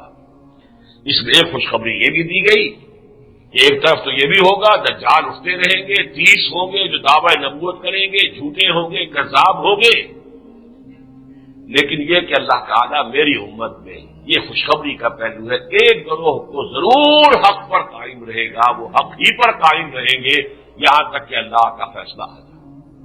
اب نوٹ کیجئے دجالی فتنہ کیا ہے، اس کی اصل حقیقت کیا ہے۔ ابھی ہم نے دجال کے لفظ کو اور دجال جھوٹے نبیوں کے نبوت کے دعوے داروں کے لیے دجال ہے، اس میں لفظ آیا۔ ہماری اس صدی میں اصل میں شاید بہت سے لوگوں کو یہ خیال ہے یہ 30 کی تعداد کیسے پوری ہوگی؟ 6-7 تو پیدا ہو گئے تھے بالکل ابتدائی دور میں، مسیلمہ کذاب اور عصمت عنسی وغیرہ وغیرہ، پورے تو نام مجھے بھی یاد نہیں، لعنت اللہ علیہ مجمعین۔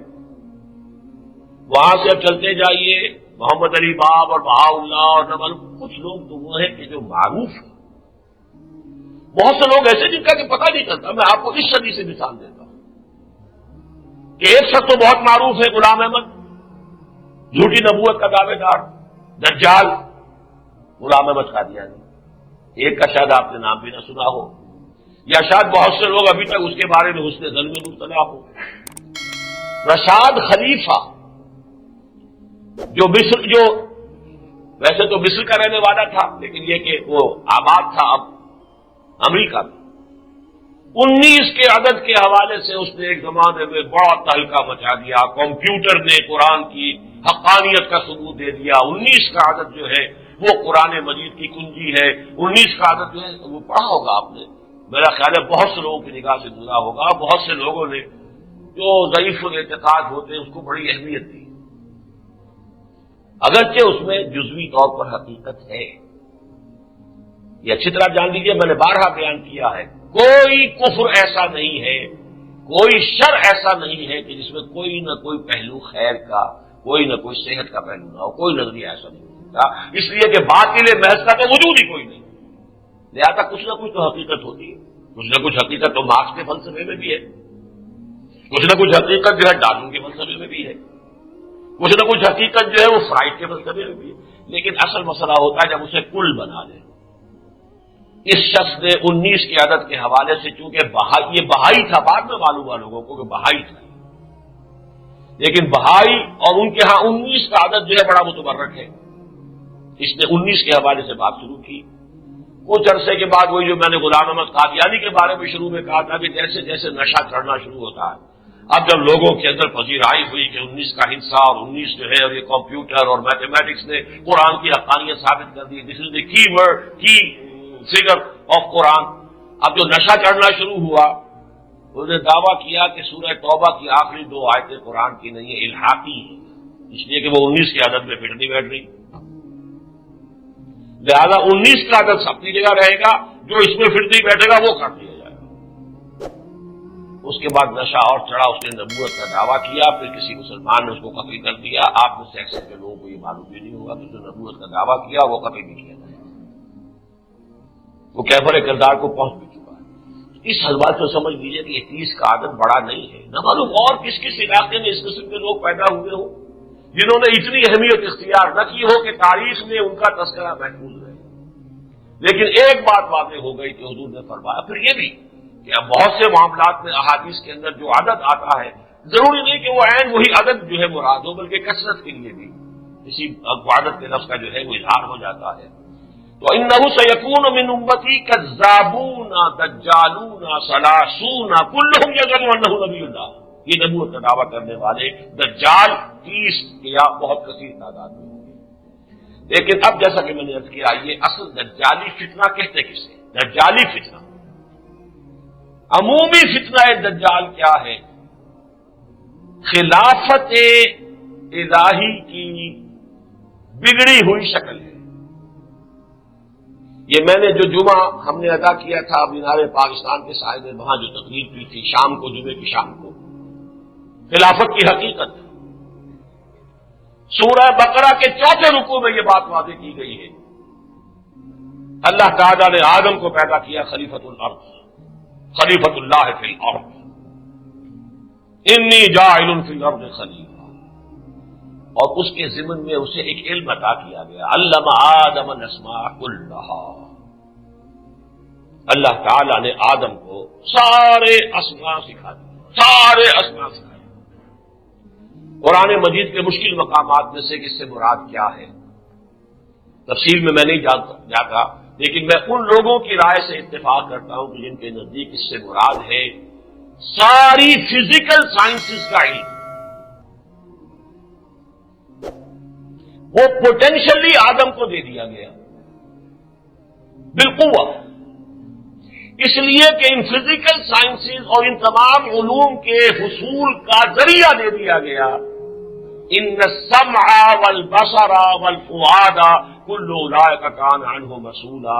لو آدم تمہیں یہ سماعت بھی دے دی، یہ بصارت بھی دے دی، اور یہاں تمہاری کھوپڑی کے اندر ایک کمپیوٹر بھی رکھ دیا ہے، اب اس کے ذریعے سے علم حاصل کرو۔ یہ علم ہے جو قدم بقدم بڑھتا چلا گیا، اور اس علم کے نتیجے میں انسان نے کائنات کی تسخیر کی۔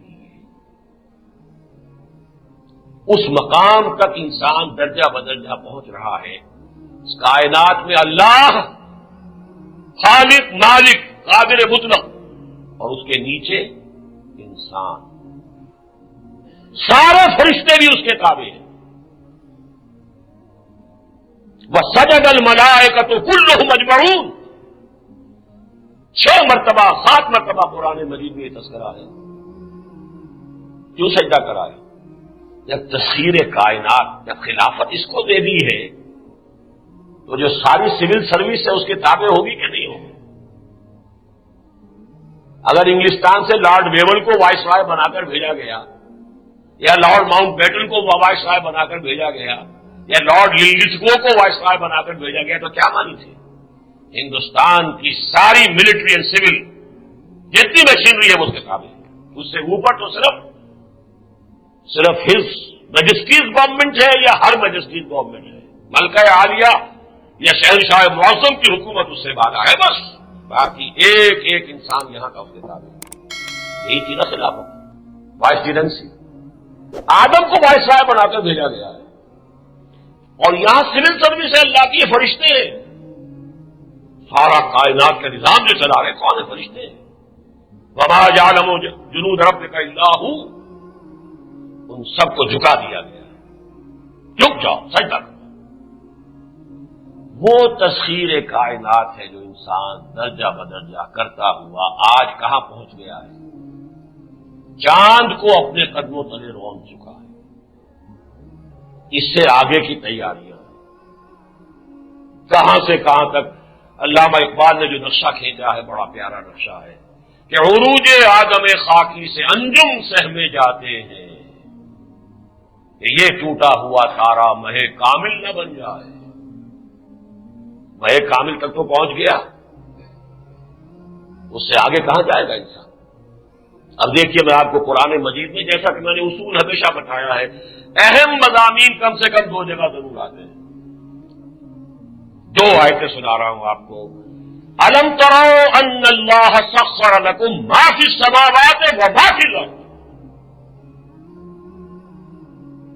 قرآن مجید جب کہتا ہے ما فی السماوات وما فی الارض، کل کائنات مراد ہوتی ہے، صرف زمین ہی مسخر نہیں کی گئی، جو کچھ آسمانوں میں ہے، فرشتوں کے لشکر کہاں ہیں، سب مسخر۔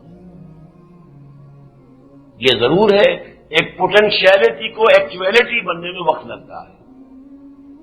آم کی گٹھلی سے آم کا درخت وجود میں آ جائے گا، لیکن وقت لگے گا۔ وہ سفر ہے جو آدم نے طے کیا ہے، لیکن مسخر تو کر دیا گیا، فرشتے تابع کر دیے گئے، کل کا کل علم عطا کر دیا گیا، اس کو حاصل کرنے کے ذرائع دے دیے گئے. ان السمع والبصر والفؤاد كل اولئک کان عنہ مسئولا. الم تروا ان اللہ سخر لكم ما فی السماوات وما فی الارض. سورہ لقمان کی آیت نمبر 20 ہے یہ. اور سورہ جاسیہ وَسَخَّرَ لَكُم مَّا فِي السَّمَاوَاتِ وَمَا فِي الْأَرْضِ جَمِيعًا مِّنْهُ.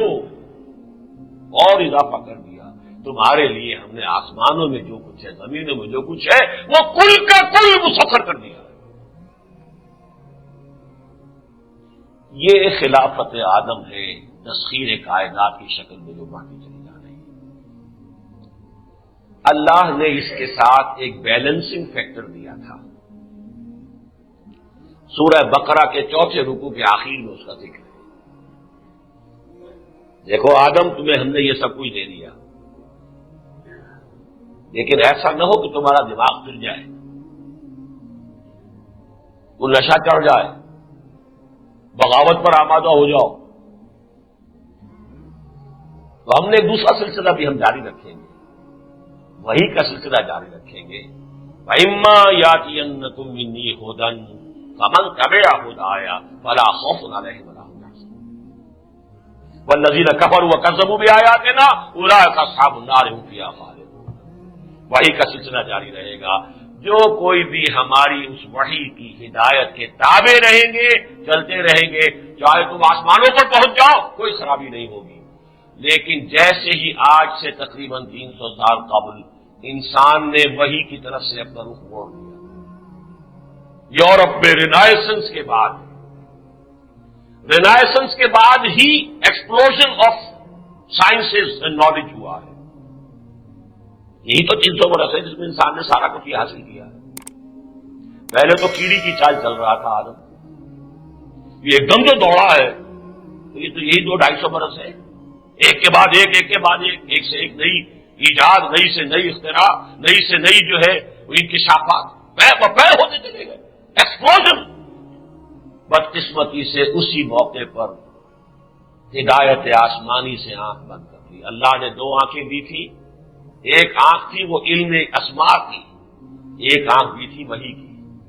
ایک آنکھ بند کر دی، وہیں سے یہ کانی دجالی تہذیب شروع ہو گئی. اب جتنا کچھ تم نے حاصل کیا یہ تمہاری تباہی اور بربادی کا ذریعہ بنے گا. کتنے ریسورسز آف فوڈ انسان نے دریافت کر لیے، لیکن بھوک ختم نہیں ہوگی. ایک بڑی تعداد انسانوں کی انہیں 2 اسکوائر میلز جو ہے روزانہ نہیں ملیں گے، اس لیے کہ ہدایت سے محروم ہے انسان. سائنسی ترقی، ٹیکنالوجی، ایجادات آگے سے آگے بڑھتا چلا جا رہا ہے، ہدایت والا راستہ بند کر دیا. یک چشمی تہذیب ہے یہ. اس تہذیب کے اندر برا نہ مانیے، ہم سب کے سب غرق ہیں، کوئی کم کوئی زیادہ. کوئی بالکل غرق ہو چکا ہے، اس کے سامنے کچھ نہیں، نہ خدا سے کوئی تعلق، نہ آخرت کا کوئی خیال، نہ وحی کا کوئی تعلق، نہ قرآن سے کوئی دلچسپی. دنیا اور دنیا کی محنت اور دنیا کا عیش اور دنیا کا ساز و سامان اور دنیا کی سہولتیں. بہت بڑی بات ہے، ویلفیئر اسٹیٹ، اجتماعی طور پر بہبود ہونی چاہیے، دنیا میں یہ ہونا چاہیے. آخرت کس بلا کا نام ہے، کوئی فکر نہیں. اللہ خالق وہ بھی کوئی ہے، ہوگا کوئی، نہ کوسنے ہیں. روح بھی کسی شے کا نام ہے، کیا پتا ہے. جسم ہے، جسم کی خیال رکھو، جسم کو پالو، پرورش کرو. اس کے لیے منرلز ہونے چاہیے، وائٹامنز ہونے چاہیے، یہ ہونا چاہیے، وہ ہونا چاہیے. روح کس شے کا نام ہے. یہ ہے دجالی جیسی، یک چشم جیسی. کوئی سر کے اوپر سے بھی اس کے پانی گزر چکا، وہ غرق ہے. ہم جائزہ لیں گے تو کوئی گھٹنوں تک ہے، کوئی گردن تک ہے. اللہ رسول کا نام تو یاد ہے، باقی ساری مسائل، ساری بھاگ دوڑ، ساری دلچسپیاں اس مادے کے لیے، اس دنیا کے لیے، اس جسم کے لیے، اس حیات دنیاوی کے لیے، اس کے سوا کوئی سوچ نہیں، کوئی فکر نہیں، بلکہ کھلم کھلا استہزاء ہے ان کا. یہی وجہ ہے، نوٹ کر لیجئے کہ حدیث میں اس دجالی فتنے سے بچاؤ کے لیے سورہ کہف کو علاج بتایا گیا.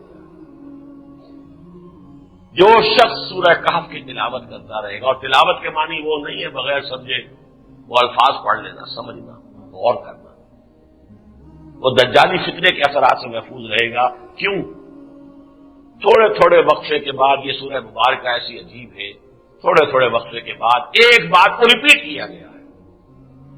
اس دنیا میں جو کچھ زیبائش اور آرائش نظر آ رہی ہے، جس سے آنکھیں چکا چوند ہو جاتی ہیں، دی گلٹرنگ ایکسپیرئنس، یہ دجل ہے، فریب ہے، یہ حقیقت ہے۔ تمہاری ظاہر بین نگاہیں جو کچھ دیکھ رہی ہیں، اپیئرنس اینڈ ریئلٹی، اپیئرنس کچھ اور ہے، ریئلٹی کچھ اور ہے۔ پہلے ہی رکوع میں فرمایا انا جعلنا ما علی الارض زینۃ لها لنبلوہم ایہم احسن عملا۔ یہ زمین میں جو کچھ ہے ہم نے اسے زینت بنا دیا ہے، زیبائش ہے، آرائش ہے، بڑی چمک دمک ہے، اسکائی اسکریپرز ہے، کیا شان ہے، یہ سب زینت ہے تاکہ ہم تمہیں جانچیں کہ تم میں سے کون ہے اچھے عمل کرنے والا۔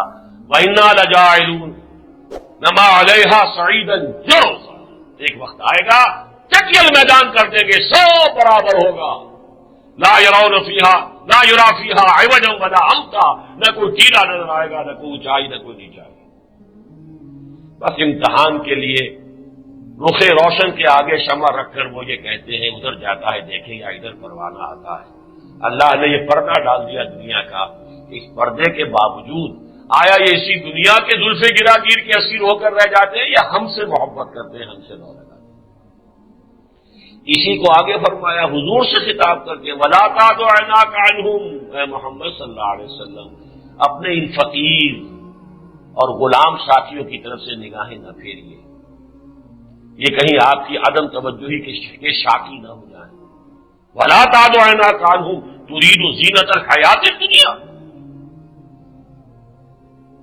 اس کی تعبیر کافی مشکل ہے، میں صرف جو تعبیر میں سمجھتا ہوں کہ صحیح ہے وہ بیان کر رہا ہوں۔ کہیں ایسا نہ ہو کہ لوگ بھی یہ سمجھے کہ محمد کی نگاہ کے اندر بھی یہی چیزیں جو ہے ان کی قدر و قیمت ہے، یہ بھی دولت مندوں کی طرف ہی رخ یہ رکھتے ہیں، غریبوں کو نہیں پوچھتے، یہ مغالطہ نہ ہو جائے۔ وَلَا تَعْدُ عَيْنَاكَ عَنْهُمْ تُرِيدُ زِينَةَ الْحَيَاةِ الدُّنْيَا۔ اور آگے چلیے المال والبنون زینۃ الحیاۃ الدنیا والباقیات الصالحات خیر عند ربک ثوابا وخیر عملا۔ یہ اولاد اور یہ مال دولت، یہ مال و دولت دنیا، یہ رشتہ و پیوند خدا نے وہم و گمان لا الہ الا اللہ، کوئی حقیقت نہیں ہے، باقی رہنے والے تو تمہارے نیک اعمال ہے اگر ہے۔ اور آخر میں جو کچھ کہا ہے اور هل ننبئكم بالاخسرین اعمالا الذین ضل سعیهم فی الحیاۃ الدنیا وهم یحسبون انهم یحسنون صنعا۔ ہم بتا دیں تمہیں سب سے زیادہ گھاٹے میں کون رہے؟ بھاگ دوڑ بھی کی، دن رات ایک بھی کیے، مشقتیں بھی جھیلی، پسینے بھی بہائے، لیکن مقصود صرف دنیا رہی تو گھاٹے میں رہ گئے۔ الذین ضل سعیهم فی الحیاۃ الدنیا، جن کی ساری بھاگ دوڑ سعی و جہد دنیاوی زندگی ہی کے اندر بھٹک کر رہ گئی، اس سے آگے ان کا کوئی ہدف ہی نہیں۔ وَهُمْ يَحْسَبُونَ أَنَّهُمْ يُحْسِنُونَ صُنْعًا، اور خوش ہو رہے ہیں، بڑے کامیاب ہو گئے، ہم نے ایک مل کے دو بنا لیے، دو کے تین بنا لیے، میں نے اتنی جائیداد بنا لی، میں نے یہ کر لیا، میں اس جگہ پہنچ گیا، یہ سارا خوش ہو رہے ہیں، ہم بڑے اچھے کام کر رہے ہیں، کامیاب ہو رہے ہیں، حالانکہ ان کی تو ساری سیدت بھٹک کر رہ گئی۔ وہ تیر نیم کش جس کا نہ ہو کوئی ہدف۔ اللہ نے یہ تمہیں صلاحیتیں دی تھی، وقت دیا تھا، آخرت بناؤ، آخرت کماؤ اور اللہ تعالیٰ کو راضی کرو، اللہ کی رضا حاصل کرو۔ تم نے کہاں لگا دیا اس توانائیاں، اپنی جوانی کہاں گوائی، کہاں لگائی؟ یہ ہے اصل میں اس عام جو فتنہ ہے۔ گزارش ہے اگر آپ ہمارے چینل پر نئے ہیں تو سبسکرائب ضرور کریں اور ڈاکٹر اسرار احمد رحمت اللہ علیہ کے لیے سورہ فاتحہ پڑھ کر کامنٹ میں آمین لکھنا نہ بھولیں۔ شکریہ۔ فتنہ دجالی، اور اس موضوع پر میں آپ کو بتا دوں کہ بہترین جو ہے بات سورہ کہف کی، گویا کہ ایک حوالے سے وہ مختصر تفسیر بھی کہہ سکتے ہیں، لیکن وہ التذکیر بسورۃ الکہف، یہ ایک کتاب چھپی ہوئی بھی ہے، یہ مولانا مناظر حسن گیلانی رحمۃ اللہ علیہ اس صدی کے آغاز میں ایک ایسے شخص ہوئے ہندوستان میں ان سے بہت متاثر ہوں۔ میں سمجھتا ہوں کہ وہ جامع معقول و منقول ہے، اور ساتھ ہی ظاہر و باطن دونوں کے اندر کمال حاصل کیا. 4 ڈائمینشنز بہت کم لوگوں میں پوری ہوتی ہیں. وہ ہے مناظر نسب گیلانی. انہوں نے کبھی لکھے تھے یہ مضامین، یہ چھپے تھے سلسلے وار. الفرقان جو لکھنؤ سے چھپتا تھا پرچہ، لیکن اب یہ کتابی شکل میں شائع شدہ مل جاتے ہیں. میرے پاس نسخہ ہے، وہ حیدرآباد دکن کا چھپا ہوا ہے. یہ کہ اگر آپ تلاش کریں گے مل جائے گا کہ سورہ کہف کے مضامین کا اس دجالی تہذیب کے ساتھ کیا تعلق ہے. یہ تہذیب جو مذہب کے اعتبار سے عیسائی تہذیب تھی، یہ تہذیب کے جس کے نتیجے میں انسان نے مذہب کو کھٹے لائن لگا کر اور ساری توجہ جو ہے وہ لگا دی ہے سائنس پر اور ٹیکنالوجی پر اور اختراعات پر، انکشافات پر، ایجادات پر. نتیجہ کیا ہے کہ ایک آنکھ چوپٹ کھلی ہے، ایک آنکھ بند ہے. یہ یک چشمی تہذیب بحیثیت مجموعی دجالی فتنہ ہے. لیکن آگے چلیے، احادیث سے معلوم ہوتا ہے اس دجالی تہذیب کا ایک کلائمیکس بھی آنے والا ہے، ایک شخص معین کی شکل میں. وہ انسان ہوگا یا کوئی جن ہوگا، کوئی شیطان ہوگا، کیا ہوگا، اس سے میں بحث نہیں کر رہا. اچھی طرح نوٹ کر لیں کہ جیسے ایک اور شخصیت ہے جو سورہ کہف ہی کے اندر جس کا تذکرہ ہوا ہے. عام طور پر جنہیں حضرت خضر کہہ دیا جاتا ہے، حضرت موسیٰ علیہ السلام کا جو معاملہ ہوا اس میں بھی یہی بتایا گیا تھا نا کہ کسی معاملے کا ظاہر اور ہے، باطن اور ہے. کشتی ٹوٹ گئی. وہ بیچارے جو تھے جو کشتی ہی سے اپنے روزی کماتے تھے، انہوں نے سمجھا ہوگا ہم پر قیامت آ گئی. انہیں کیا پتا تھا کہ اسی وجہ سے کشتی بچ جائے گی، ورنہ بادشاہ نے ضبط کر لینی تھی. بظاہر صدمے کی بات ہے، حقیقت میں رحمت خداوندی. کسی کا نوجوان بیٹا فوت ہو گیا، وہ تو ماں باپ دھاڑے مار رہے ہوں گے، لیکن یہ کہ انہیں کیا پتا کہ یہ بیٹا سرکش ہونے والا تھا، تمہارے بڑھاپے میں سوہانے روح بننے والا تھا. اللہ نے تم پر رحمت کی ہے کہ اسے چھین لیا ہے، اور اس کی جگہ تمہیں اللہ تعالیٰ ایک اور صالح بیٹا دینے والا. کیا پتا، ہم تو ظاہر کو دیکھتے. وہ جو سفر حضرت موسیٰ کا ہوا ہے جس کا سورہ کہف میں تذکرہ ہے، وہ کون صاحب تھے جن کے پاس حضرت موسیٰ کو بھیجا گیا، جنہیں ہم حضرت خضر کہہ دیتے ہیں. کچھ لوگوں کا خیال ہے کہ وہ کوئی فرشتے ہیں، کچھ لوگوں کا خیال ہے کہ وہ اولیاء اللہ میں سے کسی ولی اللہ کو اللہ تعالیٰ نے لمبی زندگی دے دی ہے. بالکل اسی طرح سمجھیے دجال کا معاملہ ہے. وہ دجال اکبر جو آنے والا ہے، جس میں یہ دجالی تہذیب اپنے کلائمیکس کو پہنچے گی، اور وہ مرحلہ ہوگا جبکہ تمام کائنات کی قوتوں پر اس کا قبضہ ہو جائے گا. وہ کہے گا بارش برسے اور برسے گی. زمین کو حکم دے گا اپنے خزانے نکال دو، زمین نکال کے خزانے باہر پھینک دے گا. مردوں سے کہے گا اٹھو اور وہ اٹھ جائیں گے، زندہ ہو جائیں گے. یہ فتنہ آنے والا ہے، عظیم ترین فتنہ، اہل ایمان کے لیے سخت ترین آزمائش. بہت کم بچ سکیں گے. وہ دجال اکبر جو ہے وہ در حقیقت اس دجالی تہذیب کی کلمینیشن، اس کا کلائمیکس، اس کا نقطہ عروج. اب وہ انسان ہوگا، شیطان ہوگا، جن ہوگا، واللہ عالم. وہ کسی جزیرے میں مقید ہے، جیسے کہ حضرت تمیم داری، یہ ایک عیسائی تھے، ایمان لے آئے، صحابی ہیں رضی اللہ تعالی عنہ. انہوں نے آ کے حضور کو خبر دی کہ ہم کہیں سفر پر تھے اور سمندری سفر پر تو ہمیں سمندر میں طوفان آیا، 1 مہینے تک لہریں ہمیں ادھر سے ادھر ہمارے ساتھ کھیلتی رہی. پھر اچانک ایک جزیرے تک ہم پہنچ گئے. اس جزیرے میں ایک جانور نما عورت بھی ملی اور ایک دجال. اب وہ میں تفصیل میں نہیں جا سکتا، یہ احادیث کے اندر آپ پڑھ لیجیے. وہ وہاں مقید ہے، جگہ ہوا ہے، اور اس نے خبریں دی کہ میں عنقریب خارج ہوں گا، مجھے اجازت ملے گی یہاں سے، اور پھر میں یہ فتنے جو ہے دنیا کے اندر پیدا کروں.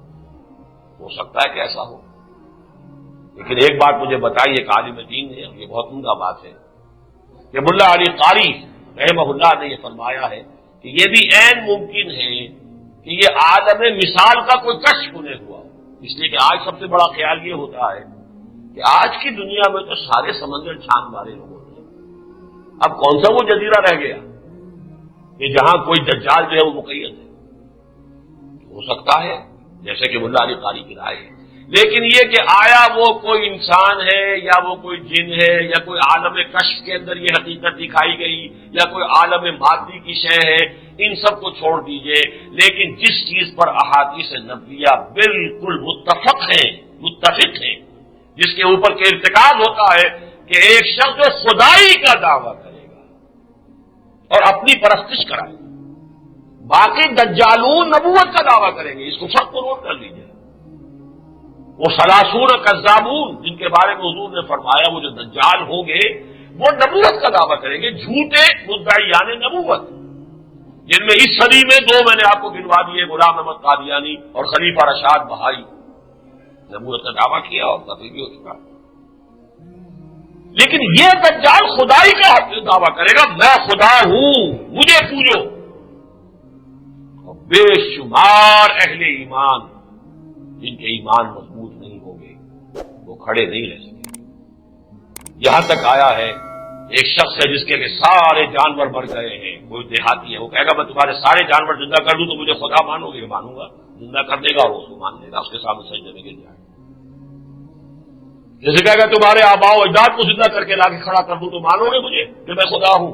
اس کے بعد کوئی شیاطین کو لائے گا کہ جو اس کے آباء و اجداد کی شکل اختیار کر کے آ جائیں گے اور وہ شخص سجدے میں گر پڑے گا۔ پوری یوں سمجھیے کہ سخت ترین آزمائش، وہ جو میں نے ابھی شعر پڑھا تھا، رخ روشن کے آگے شمع رکھ کر وہ یہ کہتے ہیں ادھر جاتا ہے دیکھیں یا ادھر پروانہ آتا ہے، یہ مادی ساری قوتیں جب کسی انسان کے ہاتھ میں آ جائیں اور وہ خدائی کا دعویٰ کرے، پھر بھی اگر کوئی انسان قائم رہ جاتا ہے کہ نہیں، اسی لیے حضور نے بڑی تفصیلی اس شخص معین کی شکل بتائی ہے، اس کا حلیہ بتایا ہے، اس کے بال گھنگریالے ہوں گے، اس کی ایک آنکھ ہوگی، وہ جب تشبیہ تہذیب جب ایک شخص سے مشکل کے اندر جب وہ سامنے آئے گی تو وہ ایک تشبیہ ہوگا۔ یہ سارے معاملات پوری آپ نے تفصیل بتائی ہے کہ اے مسلمانوں، اگر تو میرے زمانے میں اس کا خروج ہو گیا تو میں اس سے نمٹ لوں گا، لیکن اگر میرے بعد وہ آیا تو ظاہر بات ہے کہ پھر تم میں سے ہر ایک کو اس کا سامنا کرنا پڑے گا۔ اور بڑے پیارے الفاظ ہیں، واللہ خلیفتی علی کل مسلم، پھر اللہ جو ہے وہی نگہبان ہوگا، وہ میرا خلیفہ ہوگا ہر مسلمان کے لیے۔ تو یہ جو ہے دجال اکبر در حقیقت، اس کے بارے میں اچھی طرح سمجھ لیجئے کہ اس کے بارے میں کہ ایک انسان مشکل مشخص وہ انسان ہے یا جن ہے انسانوں کی شکل میں، وہ پہلے سے پیدا شدہ ہے یا بعد میں پیدا ہوگا، جیسے حضرت خضر کی شخصیت ہے جس کے بارے میں کوئی یقین کے ساتھ نہیں کہا جا سکتا کہ وہ فرشتے ہیں یا یہ کہ وہ کوئی انسان ہے، اسی طریقے سے اس کے بارے میں یہ کہنا کہ وہ جن ہے یا انسان ہے یہ مشکل ہے، لیکن یہ کہ یہ عظیم فتنہ دجال اکبر کا ہو کر رہنا ہے۔ ایک اور مسیح کی خبر ہے اور وہ ہے کہ جس کی طرف دنیا کے حالات بڑی تیزی کے ساتھ، بہت تیزی کے ساتھ آگے بڑھ رہے ہیں، اس کے بارے میں نے اس سے پہلے بھی کچھ نہ کچھ بتایا ہے، آج ذرا اور واقعات کے حوالے سے آپ کو سمجھا دینا چاہتا ہوں۔ عیسائیوں کی روایات، تورات اور انجیل اور احادیث اور قرآن مجید کے اشارات متفق ہے اس چیز پر کہ ایک شخص جھوٹے مسیح کا دعویٰ لے کر سامنے آئے گا۔ مسیح بھی تو اللہ کے نبی تھے نا۔ ایک یہودی اٹھے گا اب وہ دعویٰ کرے گا میں مسیح ہوں۔ میں آپ کے سامنے کئی مرتبہ یہ بات بیان کر چکا ہوں، میری کتاب چھپی ہوئی ہے، اس میں یہ بحث موجود ہے، سابقہ اور موجودہ مسلمان امتوں کا ماضی حال اور مستقبل، کہ یہود کے لیے بہت سے انبیاء نے پیشین گوئی کی تھی کہ ایک مسیح آئیں گے اور وہ مسیح تمہیں نجات دلائیں گے۔ وہ مسیح آئے علیہ السلام، عیسیٰ ابن مریم، یہودیوں نے ان کو نہیں مانا، انہیں جادوگر قرار دیا، کافر قرار دیا، مرتد قرار دیا، واجب القتل قرار دیا اور اپنے بش پڑتے سوری پر چڑھا دیا۔ یہ بات دوسری ہے کہ اللہ نے انہیں زندہ اٹھا دیا، لیکن نتیجہ کیا نکلا کہ ابھی ان کے ہاں ایک جگہ خالی ہے۔ وہ پروفیسیز جو تھیں، جیسے نبی میں نے کہا نبا سے بنا ہے، پروفٹ سے پروفیسی بنا ہے۔ پروفٹ کا کام ہے پروفیسی ہے، بنیادی طور پر خبریں دینا۔ وہ پروفیسیز جو ہے وہ ابھی تک موجود ہے، دی سچویشن از ویکنٹ۔ اور یہ میں آپ کو بتا چکا ہوں بہت تفصیل سے، یہود کی باسی کڑھی میں تقریباً 100 سال پہلے ابال آیا۔ 2000 سال سے وہ ڈسپرس تھے دنیا کے اندر، ڈایاسپورا جسے کہتے ہیں۔ سن 70 عیسوی میں یروشلم برباد کیا ہے ٹائٹس رومی نے، اور ان کے ٹیمپل کو ہیکل سلیمانی جو دوسری مرتبہ تعمیر کیا گیا تھا اس کو مسمار کر دیا، صرف ایک دیوار ویلنگ وال باقی ہے، کچھ نہیں۔ وہاں یہ جاتے ہیں اور روتے ہیں، سر پٹکتے ہیں۔ لیکن جیسا کہ میں نے شروع میں بھی بتایا تھا، 1897 میں کچھ یہودی جمع ہوئے، ایلڈرز آف دی زائن، کہ بھائی اس طرح بیٹھے رہنے سے کام نہیں بنے، کچھ ہاتھ پاؤں چلانے چاہیے۔ وہ مسیحا جب آئے گا آ جائے گا، دیکھا جائے گا۔ تھے بھی سیکولر مائنڈیڈ لوگ تھے یہ، شاید مسیحا میں پورے طور پہ بلیو بھی نہ کرتے ہو، خالص سیکولر، سود خور اور بینکرز کا ایک طائفہ تھا یہ جو زائنسٹ جو ایلڈرز تھے۔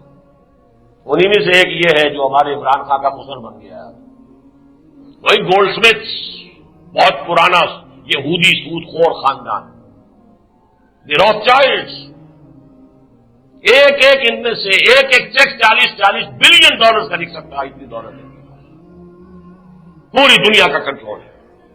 IMF ہو یا ورلڈ بینک ہو، ان کے ہاتھوں کے اندر ناچنے والی کٹ پتلیاں ہیں، اس کے سوا کچھ نہیں۔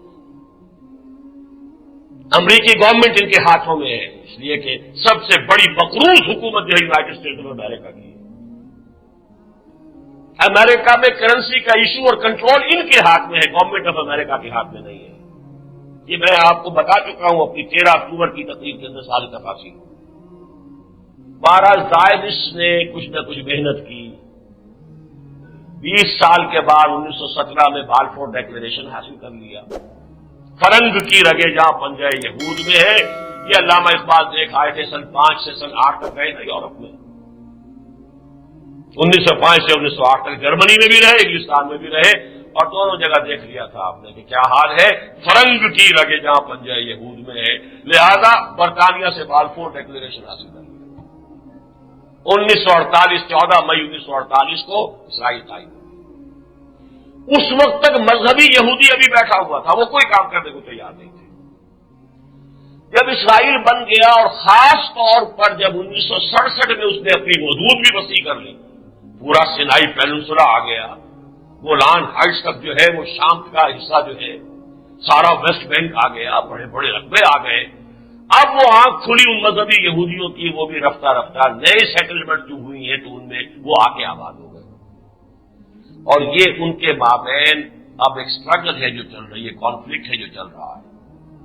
مذہبی یہودی کہتے ہیں کہ ہمیں اپنا گریٹر اسرائیل قائم کرنا ہے، ہر حال میں کرنا ہے، جو نیل سے فرات تک ہوگا۔ یہی وجہ ہے کہ وہ ریزنٹ کر رہے ہیں کہ تم یہ زمینیں واپس کیوں کر رہے ہیں، ہمیں تو اور لینی ہے۔ آخر یہ رابین قتل ہو گیا کہ نہیں ہو گیا؟ یہی مذہبی عیسائی ہے جس کے غصے کا ایک ظہور ہوا تھا، جو وہ شخص گولڈسٹین جو ہے وہ داخل ہوا مسجد خلیل میں اور اس نے کتنے مسلمانوں کو بھون کر رکھ دیا فجر کی نماز میں۔ یہ وہ ہے یہودی فنڈامنٹلسٹ مذہبی لوگ، یہ کہتے ہیں کہ ہم نے گریٹر اسرائیل قائم کرنا ہے، جبکہ زائنسٹ حکومت اور امریکہ ان دونوں کی پالیسی یہ ہے کہ بھائی تمہیں آم کھانے ہیں کہ پیڑ گننے ہیں۔ ایسا کرتے ہیں کہ پورے عرب ممالک کو، شمالی افریقہ، مغربی ایشیا، اس کو ملا کر ایک اکنامک بلاک بنا لیتے ہیں، جیسے کامن یورپین مارکیٹ ہے۔ اب اس میں پیسہ ان کا ہے، دولت ان کے پاس ہے، تیل ان کا ہے، لیبر ان کی ہے، ٹیکنالوجی، مینجمنٹ، نو ہاؤ سب ہمارے پاس ہے، لہذا ملائی ہم کھائیں گے، مکھن ہم کھائیں گے، پنیر ہم کھائیں گے، کوئی چھاچھ ماچھ، کوئی دودھ، سکمڈ ملک جو ہے وہ ان کو بھی دے دیں گے۔ تو یہ بہتر ہے یا خامخواہ ہم ایک جو ہے گریٹر اسرائیل قائم کریں، سارے عربوں کی دشمنی مول لیں، سارے مسلمانوں کی دشمنی مول لیں، تو وہ تو پھر یقاتلون فیقتلون ویقتلون ہو کر رہے گا، وہ ہمیں قتل کریں گے، ہم انہیں قتل کریں گے، کوئی امن نہیں ہو سکے گا۔ تو یہ پیس پلان جو چل رہا ہے،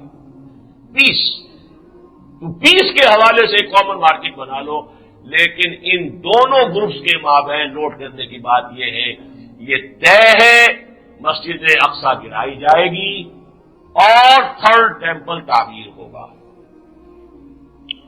میں یہاں آپ کو 2 قول سنا رہا ہوں۔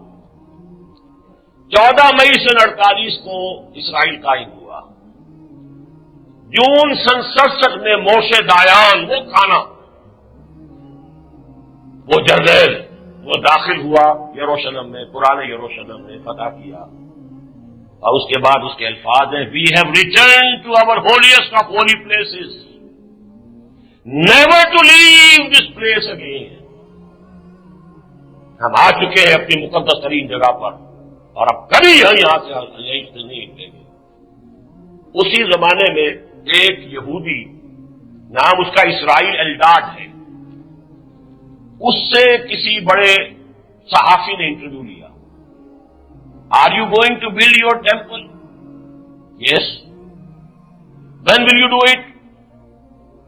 اس کا جواب یہ تھا کہ جب داؤد نے یروشلم فتح کیا تھا علیہ الصلوۃ والسلام، اس کے اور حضرت سلیمان کے ہیکل کے تعمیر کرنے میں 1 جنریشن کا فصل تھا، یعنی 40 برس۔ The same will happen here. 40 برس کے بعد ہم اپنا ٹیمپل تعمیر کریں گے۔ تو یہ کتاب جو ہے، دی لیٹ گریٹ پلانٹ ارتھ، ہال لنڈسے اس کا مصنف ہے، 1970 میں چھپی ہے، جس سے میں یہ سارے آپ کو حوالے دے رہا ہوں۔ اس نے وہ لکھتا ہے کہ ایک دم وہ صحافی جو ہے چونک اٹھا، کیا کہہ رہے ہو؟ پھر اس گنبد صخرہ کا کیا ہوگا؟ ڈوم آف دی راک، اس کا کیا بنے گا؟ کہ جو مسلمانوں کی یوں سمجھیے کہ مقدس ترین جگہ ہے، اور وہ عین اس کے مرکز میں ہے۔ اس نے کہا this is of course an open question, who knows, maybe there will be an earthquake, ہو سکتا ہے کوئی زلزلہ آئے اور مسجد سے اوپر گر جائے، کوئی آرٹیفیشل زلزلہ بھی پیدا کیا جا سکتا ہے، کوئی بام وہاں پہ رکھا جا سکتا ہے، بام بلاسٹ۔ 20 سٹوری بلڈنگ جو تھی تباہ ہوئی ہے ایک بم سے، اوکلاہوما میں 200 آدمی مرا ہے ایک بم سے۔ تو سوچئے کہ مسجد اقصی کا کیا ہے؟ یہ طے ہے، اور 40 برس ان کے اب پورے ہو رہے ہیں۔ نوٹ کر لیجئے، 1948 میں فتح کیا تھا، 1998 آیا کھڑا ہے سب کے اوپر۔ اور یہی رشوت ہے کہ جو زائنسٹ دے رہے ہیں یہودیوں کو، کہ یروشلم کے معاملے میں ہم قطعاً کوئی کمزوری نہیں دکھائیں گے، یروشلم ہمارا ہے، اسرائیل کا پایہ تخت دارالخلافہ رہے گا۔ یہی اب امریکہ کی ایمبیسی بھی شفٹ ہونے والی ہے، وہیں ویٹیکان کی ایمبیسی بھی جو ہے وہ بھی آ کر بننے والی ہے۔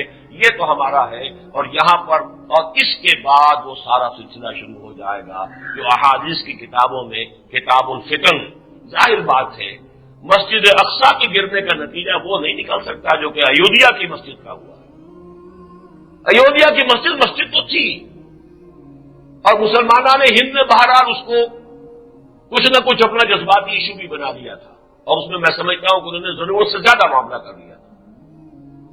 غیر آباد پڑی تھی بہت عرصے سے، اس کی کوئی حیثیت نہیں تھی۔ پھر یہ کہ وہ کوئی ہمارے مقدس ترین مقامات میں اس کی نہیں تھی، بہرحال ایک مسجد تھی۔ مسجد اقصی تو ہمارا قبلہ ہے، اس حوالے سے نوٹ کر لیجیے۔ اس پر جو طوفان اٹھے گا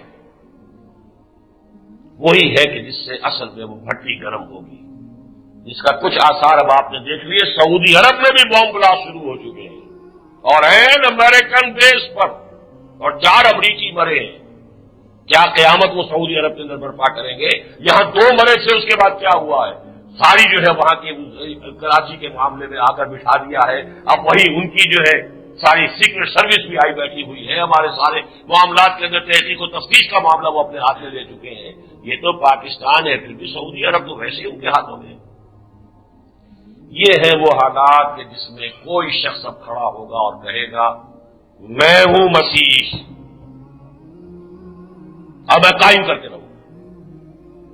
اس کے بعد وہ ملاحم کا سلسلہ، پھر عرب میں اللہ تعالیٰ کے فضل و کرم سے ایک شخصیت ظاہر ہوگی، حضرت فاطمہ رضی اللہ تعالیٰ عنہا کی اولاد میں سے، حضرت حسن کے اشناب میں سے، اور پھر وہ عرب کے اندر وہ مدافعت کا کام، ریزسٹنس کا کام ان کے خلاف شروع کریں گے۔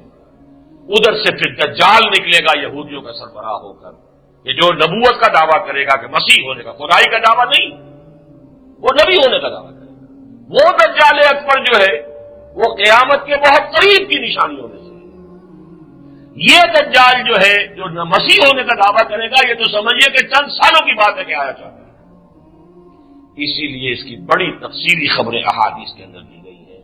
اگرچہ اس کے بعد جو کچھ ہونا ہے، مسلمانوں پر جو ستم ٹوٹیں گے، خاص طور پر عربوں پر، بڑے عجیب سے الفاظ آئے ہیں حضور کی ایک حدیث میں، ویل للعرب من شر قد اقترب۔ اقترب کا وہی لفظ جو میں نے آج سورہ انبیاء کی پہلی آیت میں دی، اقترب للناس حسابہ واقترب الوعد الحق، ویل للعرب، عرب کے لیے بڑی ہلاکت ہے، بڑی بربادی ہے، بڑی تباہی ہے، من شر قد اقترب، اس شر سے کہ جو قریب آ چکا ہے۔ تو قیامت قریب آ چکی ہے، قیامت سے پہلے یہ آنا ہے، سب سمجھ میں آ رہا ہے۔ اس لیے کہ یہودیوں کے ایجنٹ ہی تو آج ہمارے حکمران بنے بیٹھے ہیں، خاص طور پہ عالم عرب میں سب امریکہ کے ایجنٹ، اس کی کٹ پتلیاں۔ مسلمان اگر فنڈامنٹل مسلمان اٹھے گا، اس کی حمیت جوش مارے گی، اس کے اندر جو ہے احتجاج کرے گا، کیا ہوگا؟ سب سے پہلے تو یہی ختم کریں گے، یہی شاہ فہد ہوں گے، ان کی فوجیں ہوں گی، حسنی مبارک ہوں گے، ان کی فوجیں ہوں گی، اور حافظ الاسد ہوں گے، ان کی فوجیں ہوں گی۔ اب اس لسٹ میں اضافہ اور ہو گیا ہے کہ آپ کے یاسر عرفات ہوں گے، ان کی فوجیں ہوں گی۔ یاسر عرفات صاحب جو فلسطین سے بھاگ گئے، اس لیے کہ اندیشہ ہے، انہیں کہہ دیا گیا کہ اب جو فلسطینی لیڈر جو ہیں، یہ پی ایل او کے ایک جگہ جمع نہ ہو، اس لیے کہ خطرہ ہے۔ جیسے وہاں ادھر یہودی جو ہے فنڈامنٹلسٹ وہ جاگ چکا ہے، تو ظاہر بات ہے مسلمان فنڈامنٹلسٹ تو پہلے سے ایکٹیو ہے۔ حماس بھی ہے، حرکت الجہاد بھی ہے، جن کے بہت بڑے لیڈر شقاقی جو ہیں وہ بھی حال ہی میں شہید ہوئے ہیں۔ اور اب اس کا جو بھی آنا ہے مسلمانوں پر عذاب، وہ تو آنا ہے بالخصوص عرب پر، ویل للعرب من شر قد اقترب۔ لیکن اس کے بعد اس کا جو آخری ڈراپ سین ہونا ہے، حضرت مسیح دجال کو قتل کریں گے ان کی مدد سے، اور مشرق سے جانے والی فوجوں کی مدد سے، وہ خراسان ہو یا پاکستان ہو، اللہ کرے کہ وہ پاکستان ہو، کہ یہاں اس سے پہلے وہ خلافت الحاج نبوہ کا نظام قائم ہو، اور یہاں سے پھر فوجیں چلیں، اور ان کی مدد سے، اور حضرت مہدی، پھر یہ جنگیں ہوں گی۔ وہ کتاب الملاحم میں بڑی تفاصیل ہے، ان کی تفصیل میں میں سمجھانا نہیں چاہتا۔ نتیجہ یہ ہوگا یہودی ایک ختم ہوگا اور عیسائیت ختم ہو جائے گی، اسلام اور عیسائیت مدغم ہو جائیں گے۔ حدیث میں آتا حضرت مسیح صلیب کو بھی توڑ دیں گے اور خنزیر کو قتل کر دیں گے، یعنی صلیب کا عقیدہ ختم ہو جائے گا کہ حضرت مسیح کہیں گے مجھے تو کسی نے سولی دی نہیں، مجھے تو زندہ اللہ نے اٹھایا تھا، تم نے یہ سارا جو پکھنڈ جو کھلار رکھا ہے، یہ میری مصلوبیت کا، جس کی کوئی حقیقت نہیں۔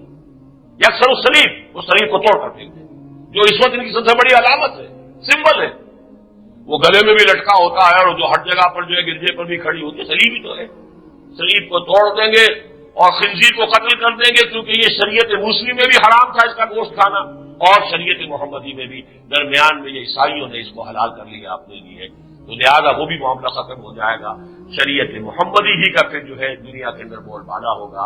حضرت مسیح علیہ السلام 40 یا 45 برس تک دنیا میں، پھر وہ امن کی حکومت، عالم اسلام، عالم ارضی پر خلافت علی منہاج النبوہ کا نظام قائم رہے گا، اور اس کے بعد ان کا انتقال بھی ہوگا، کبھی موت بھی واقع ہوگی، اور ایک حدیث کے مطابق حضور ہی کے حجرے میں وہ دفن ہوں گے، اور حضور نے فرمایا قیامت کے دن وہ جب باعث بعد الموت ہوگا، نفخہ ثالثہ کے بعد، تو میں اور مسیح ابو بکر اور عمر کے درمیان میں اٹھیں گے، داہنے بائیں جو ہے ابو بکر اور عمر ہوں گے، درمیان میں میں ہوں گا اور مسیح ہوں گے۔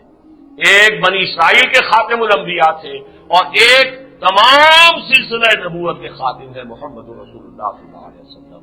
ان دونوں کو اللہ اٹھائے گا۔ اسی حدیث میں یہ آتا ہے کہ وہ شادی بھی ہوگی، ان کی اولاد بھی ہوگی۔ یہ ساری چیزیں ہیں کہ جن میں تفصیل میں جانے کا بھی سو موقع نہیں ہے۔ بہرحال اب اسی پر آج اکتفا کیجیے۔ اقول قولی ھذا واستغفر اللہ لی ولکم ولسائر۔ اگر آپ کو ہماری ویڈیو اچھی لگی ہو تو ہمارے چینل کو سبسکرائب ضرور کریں۔ ڈاکٹر اسرار احمد رحمت اللہ علیہ کی وفات کے لیے سورہ فاتحہ پڑھ کر کامنٹ میں آمین لکھیں۔ شکریہ۔